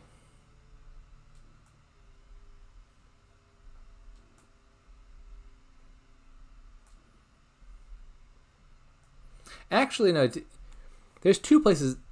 If the Caravan's not in the top two cards, I'm actually pretty sad either way, because if the Caravan is either third or fourth from the top, wait, no, never mind. I'm talking nonsense. I was about to say I didn't want my Caravan to be third or fourth from the top because I have to play it after both Recruiters and waste a Villager. But if I play the Caravan and then play Wine Merchants, it ends up being the same number of Villagers either way. Okay, so I want to kill the silver now because I want to keep a decent number of Villagers. They're taking Lab, but they haven't unexiled it yet. Now I think I'm pretty happy to take draw cards. So they can pop their hero here anyway now that they've got Lab, and they have tons of draw. So I think now would be an excellent turn for me to take some Tragic Heroes or Laboratories, right? Because drawing them 2 extra cards I think doesn't even help them. So maybe something like 2 Tragic Heroes, 2 Estates. Does that put me too low on village? No, well, that might put me too low on Villagers. If I recruit 2 Estates, that brings me up to 4 Villagers.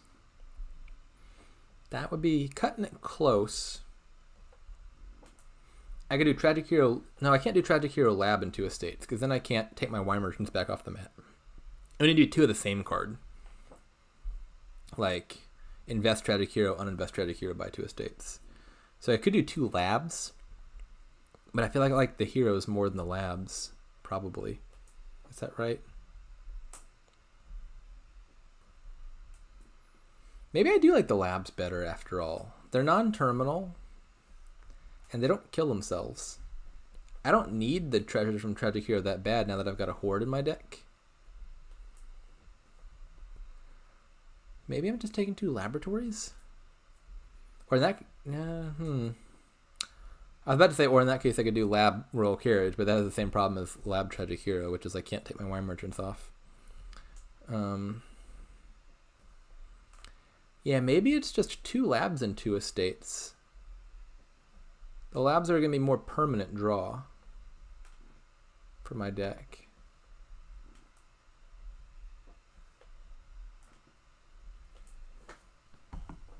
I like that line.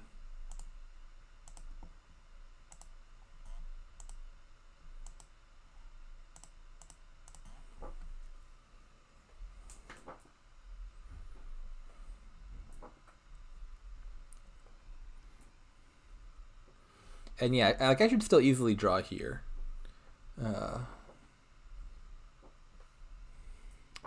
They're certainly going to draw their deck. No questions there. But I think that was an inevitability. I don't think drawing them 4 cards has actually helped them at all. Who knows? Maybe they're looking at a dud hand and I've just totally saved their turn. But it seemed pretty likely to me that this would be a good turn to take the cards that have been invested.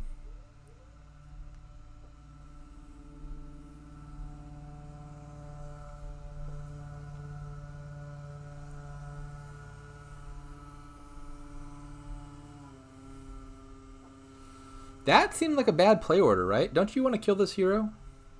Maybe they bottom decked it? They must have bottom decked their hero, which is really sad for them. Because I would assume if you had the hero earlier in the turn, you would pop it for the payload now. You have too much draw, not enough payload. Yeah, so it seems like they just had a really tragic draw there. Bottom decking the hero and not getting to activate it.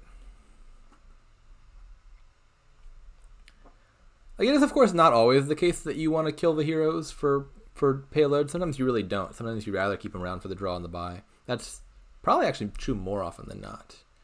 But in this case, I would think they would be looking to kill it. But who knows? Maybe I'm wrong. Maybe this wants a plus buy. They don't have the wine merchants like I do, so perhaps they value the plus buy more. Who knows?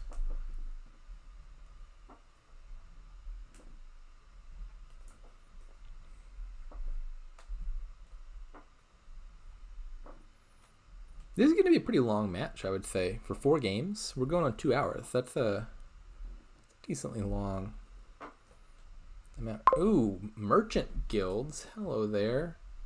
Is Swamp Hag back on the menu? Also, have I dudded? What are these bottom cards? This is fine. This is fine. I bottom decked a Recruiter, a Lab, and an Estate. I'm totally fine leaving those on bottom. Actually, not an Estate. I bottom decked a Copper. Yeah, it's a Copper. Recruiter, Lab, Copper. That's fine. It's not a big deal. It means I miss out on a Recruiter trash, but that's not the end of the world. Well, if they're going for Swamp Hags, all of a sudden... No. I've given away the punchline. If they're going for Merchant Guild, all of a sudden I think I want Swamp Hags. Really shuts that down, right?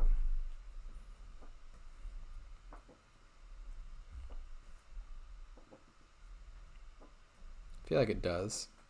They're also still super thin, so if I want more Labs and Tragic Heroes, I can totally take those now. I functionally got 18 money to work with because I've got to get the wine merchants back. So I could take a Swamp Hag and a State and 2 other 5s. So what if I just did like 2 more labs, Swamp Hag, Estate?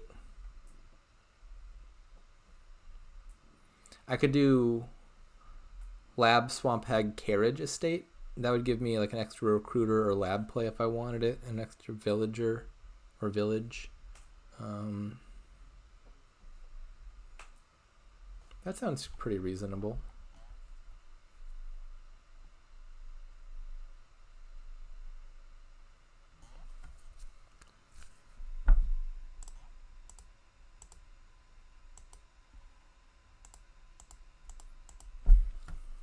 And I still just don't think I care about these invests enough. Like, I'm pretty sure they just draw their deck either way.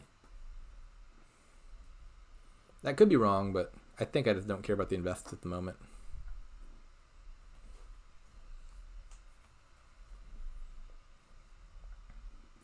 Ideally, I will line up the Royal Carriage with my Recruiter.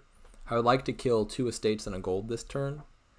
Or maybe 2 estates and a copper. I'll have to count the village situation, but maybe I can get away with that. Probably 2 estates and a gold. If I can't do that, I'll call it on Laboratory.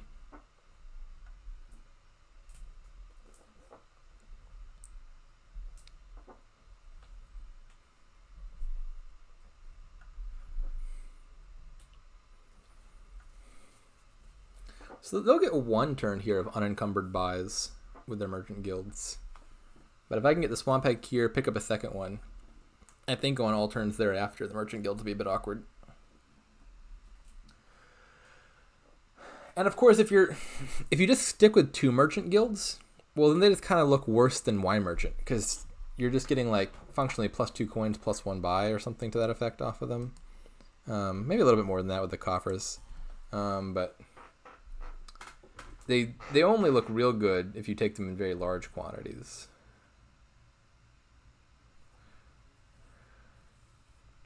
The wine merchant is also nice because it lets you play with invest, whereas the merchant guild loses its effect if you click invest.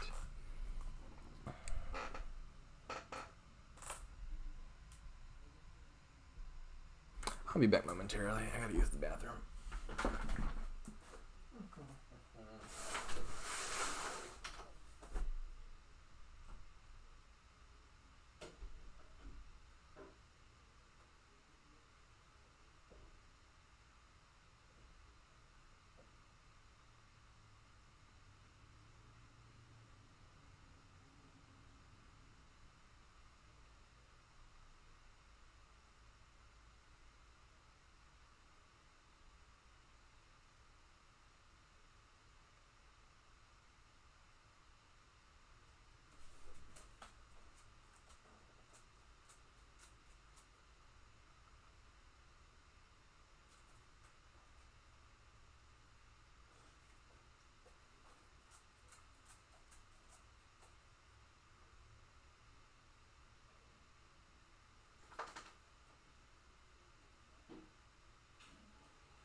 I have made a crucial mistake. In my excursion to the restroom, I have opened the door and let in my dog.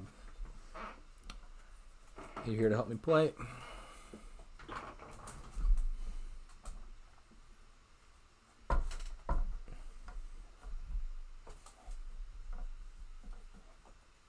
No, don't, no.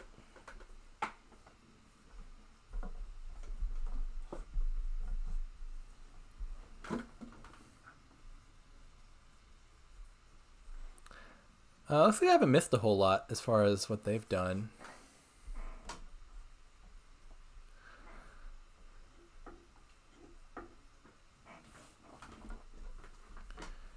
I think I'm pretty ahead here. I'm not sure if the thing that I'm doing is like an abstract the best thing. This wine merchants into like a horde thing. But it seems to be working out pretty fine. I think I like my position.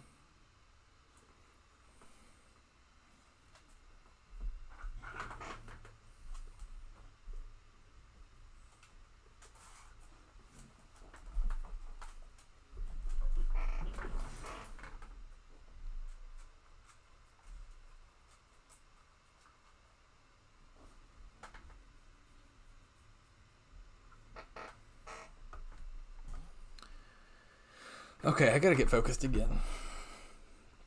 I've been petting a dog. So, Lab, Merchant Guild, Estate. Yeah, I think this Merchant Guild thing is gonna struggle versus Swamp Hags. Like, you're gonna have to devote a lot of your recruiter plays to trashing curses, and you need to be devoting a lot of your recruiter plays to killing golds, because you gotta take a bunch of villagers to support all the Merchant Guild and recruiter plays. So I think Swamp Hack is going to hurt here a lot. They've also unexiled the lab now, which is good news for me, because it means I can take labs without even worrying about invest anymore. What's down there? It's a horde. And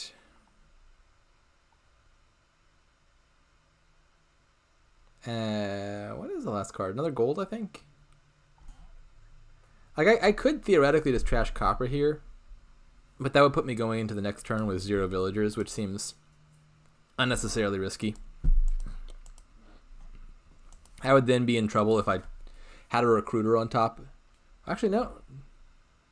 Maybe that wasn't unnecessarily risky. Maybe I could have trashed the copper after all. Because like normally having a villager to start your turn is like a pretty good boon to reliability. But I'm actually like not sure what hand in this particular deck actually benefits from that. Like if I didn't have any labs on top, then I just dud anyway. And if I have a recruiter on top, well then I could just trash a gold then. I guess it makes a turn where I had dudded anyway marginally better if I had like multiple wine merchants and no labs in hand, because I could at least play all the wine merchants. In any case, I'm not actually totally sure that it mattered that I killed the gold over the copper there. I could have saved that for next turn and had a little bit more money. Okay, well, I've got my swamp hag that I need. Now I've got 14 left to work with. That could be a province and a 5. It could be 3 more 5s as long as 2 of those 5s are the same 5s.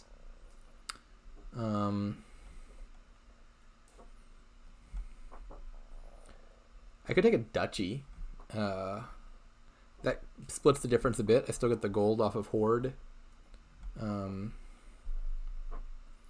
have enough to afford 2 more 5s, like labs or something.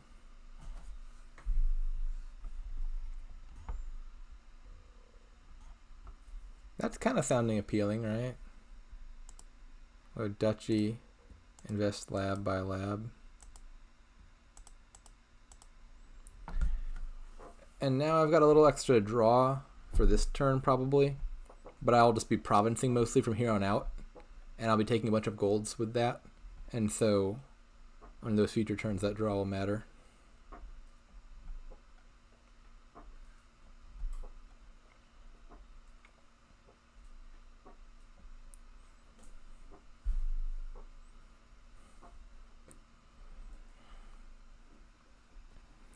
And I'm not sure if I'll trash the duchy or not. I mean, it's a decent number of villagers, and so it's a pretty good candidate for trashing. We're also in the state of the game where I will consider keeping points around. Might just depend on my draws. My guess is I'm probably more likely than not to trash it. Conserves a gold, which potentially helps me hit more provinces this turn.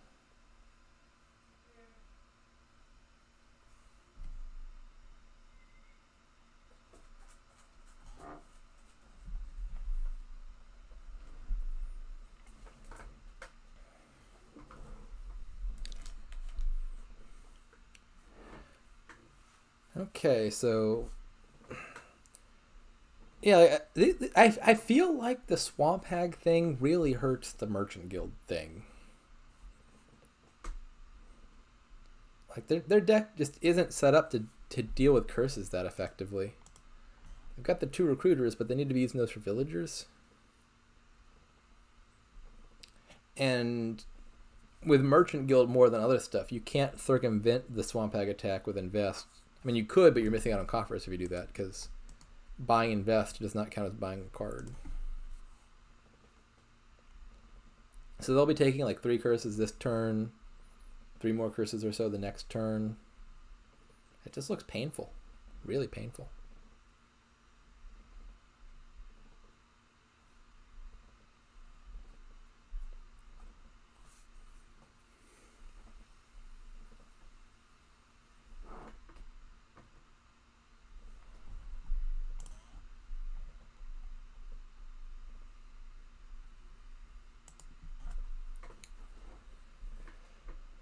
I'm not sure what they buy here. All of it looks a bit awkward. Increasingly, I'm thinking my position here is really good. I would think it's probably something like at least 2 royal carriages. For them, all of a sudden, you have to seriously worry about trashing curses, which is going to involve playing recruiters a bunch for non-actions. I don't think I said that very well. You're playing recruiters to trash 0-cost cards a bunch here to kill those curses. So you're going to need extra actions, and Royal Carriage helps do that.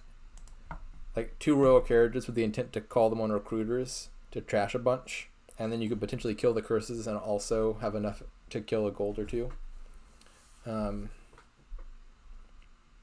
They're adding another recruiter, which feels inferior to adding another Royal Carriage. It has the added benefit of, like, you don't have to line up the recruiter with the Royal Carriage, which maybe is a marginal pain in this context, but it has the downside of it's costing you 1 extra action every time you play it, because playing 2 recruiters costs 2 actions or 2 villagers, whereas playing royal carriage and recruiter only costs 1.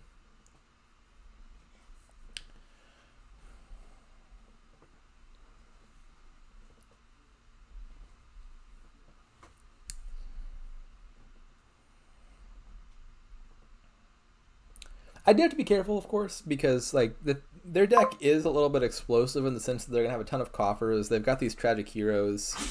They can generate huge amounts of money, and so if I'm not careful, I could totally see them snatching a win out from under me here, with like a big mega turn or something. That is a very realistic threat that they have.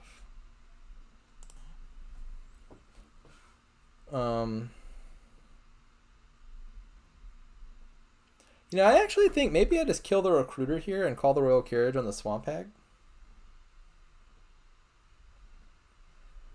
That means if they want to win next turn, they have to take like 8 or 7 curses. There's a lot of curses. How much money will I have here? I'm looking at 9, 11, 12, 15, 27, of which I can spend 25. So 25 money, is that right? Let me double check that. So 9 from golds, 3 already from swamp hag, that's 12. 12 more from wine merchants, that's 24. Copper's 25, horde is 27.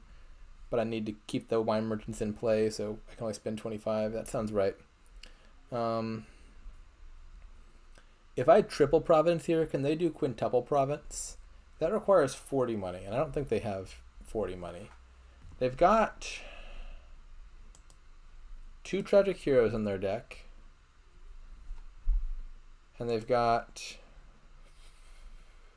2 golds in their deck. So that's 12 money right there. Horde is 14.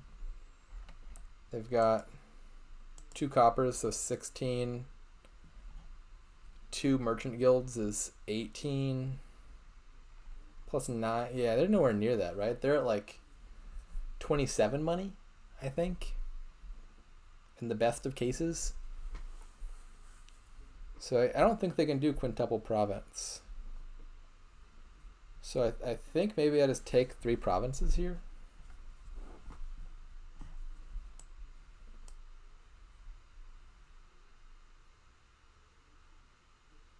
Actually, let me undo that.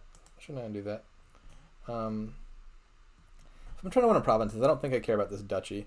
I'd rather have the recruiter still in my deck and potentially save a dud turn with it. I can trash the copper even and still hit triple province and be fine.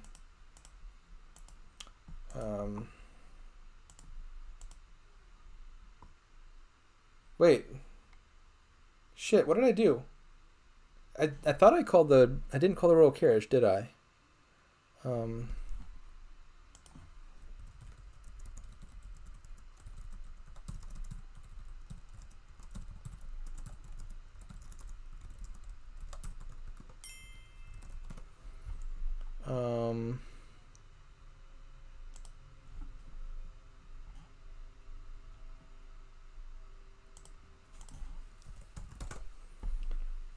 And there was no new info or anything there, so I think it's a pretty reasonable undo.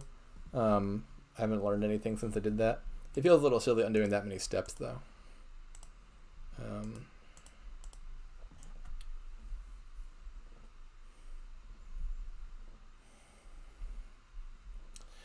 Yeah, I talked so much about doing that, and then when it came time to click the button, I guess I was clicking too fast and forgot to do the thing.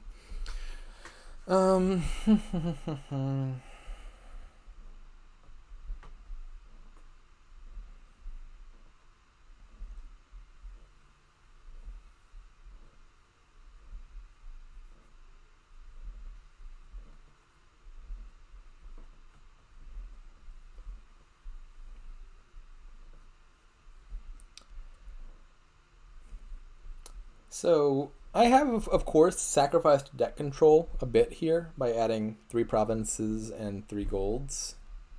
But I was overdrawing before, and I don't need to draw like everything here to win.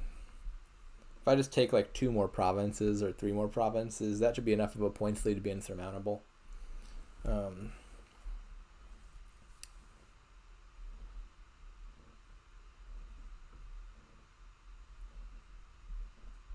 It's possible, actually, now that I think about it. Maybe I didn't need to call the Royal Carriage on the Swamp Hag. Like, they couldn't win anyway.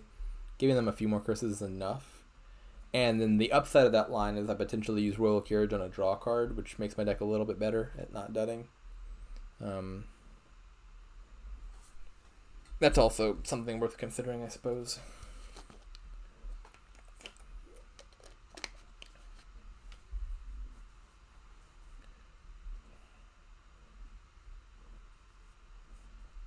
Ideally here, I think I just quadruple province. And I think with a good draw, my deck can do that. My deck's not super under control, so I don't know what the odds of me hitting quadruple province are. I would only need to hit 32, I think, not 34, because if I quad province, I don't even need to take the Wine Merchants back off the mat. I'll only need 1 buy for the following turn.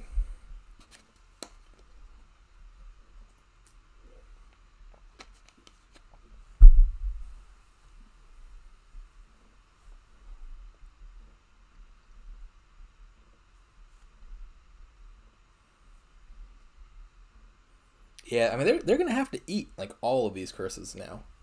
Because they need to buy a bunch of stuff to get the coffers to have a potential of having a next turn. But then buying a bunch of stuff means taking 7 curses.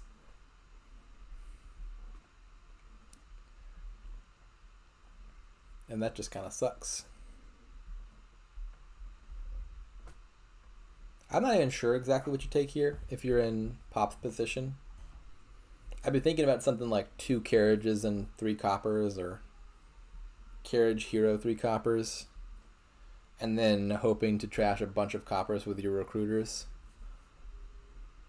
But it all looks bad to me.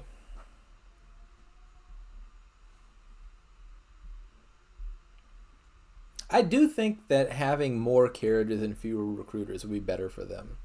I would be happily using Royal Carriage on recruiter to conserve villagers. I don't think that'd be the make or break difference or anything, but I think it would be good.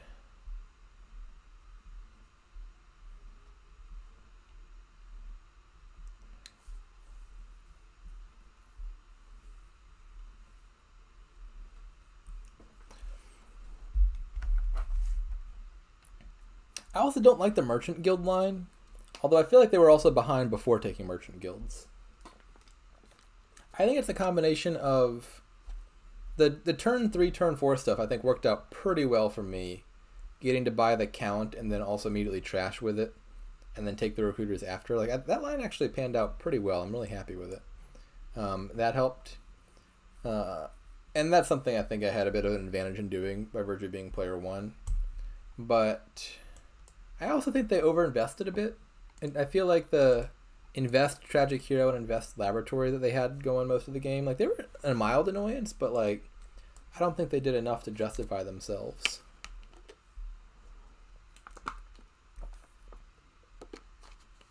And I do think I'm pretty darn likely to win from this position. Not like win this turn, but like, I think I'm in a real good spot here. I will be sad if I don't find any other Wine Merchants, but I think even just buying 2 more provinces puts me in a real good spot, because they don't have a whole lot of buys to catch up with a ton of duchies, and they also have a ton of curses they'll need to trash.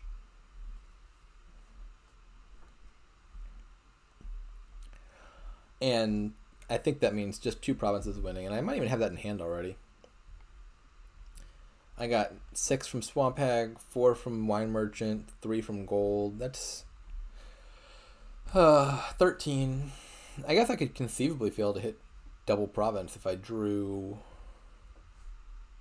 Is there a possible set of cards I could draw 3? I could draw 3 provinces and a horde. That would only hit 15. So I guess it is theoretically possible for my deck to fail to double, but it seems pretty unlikely.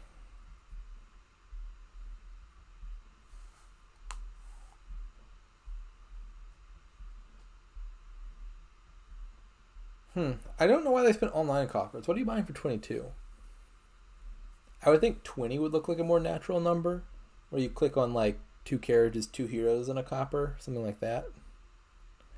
Maybe they're gonna do like Province. Province would look a lot nicer with 23. 14 doesn't get you a whole lot.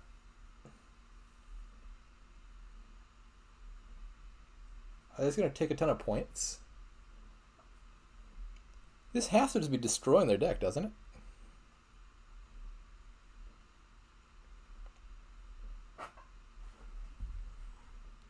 The downside of this invest line, of course, is they miss out on 3 coffers, because you get no coffers off of the invest.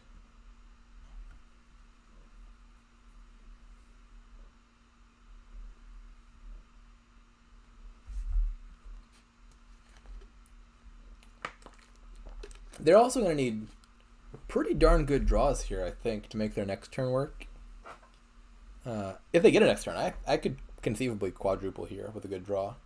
Again, I'm not sure the odds of that, but it's definitely within the realm of possibility.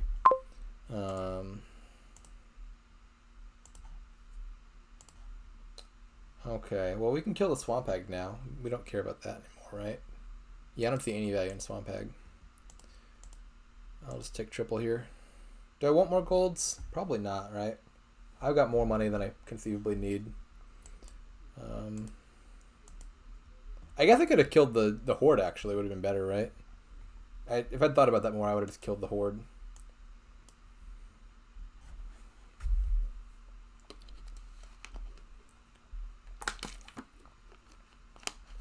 In any case, this is just lost. I've got... Again, I could theoretically fail to hit 8 here. No, I can't. These bottom 2 cards can't be provinces. So there's no possible way I fail to hit 8. All right, 3-1 final score. That's pretty good. I'll take it. I think I did kind of botch the third game a little bit from a position that I think was ahead. But overall, I'm pretty happy with this.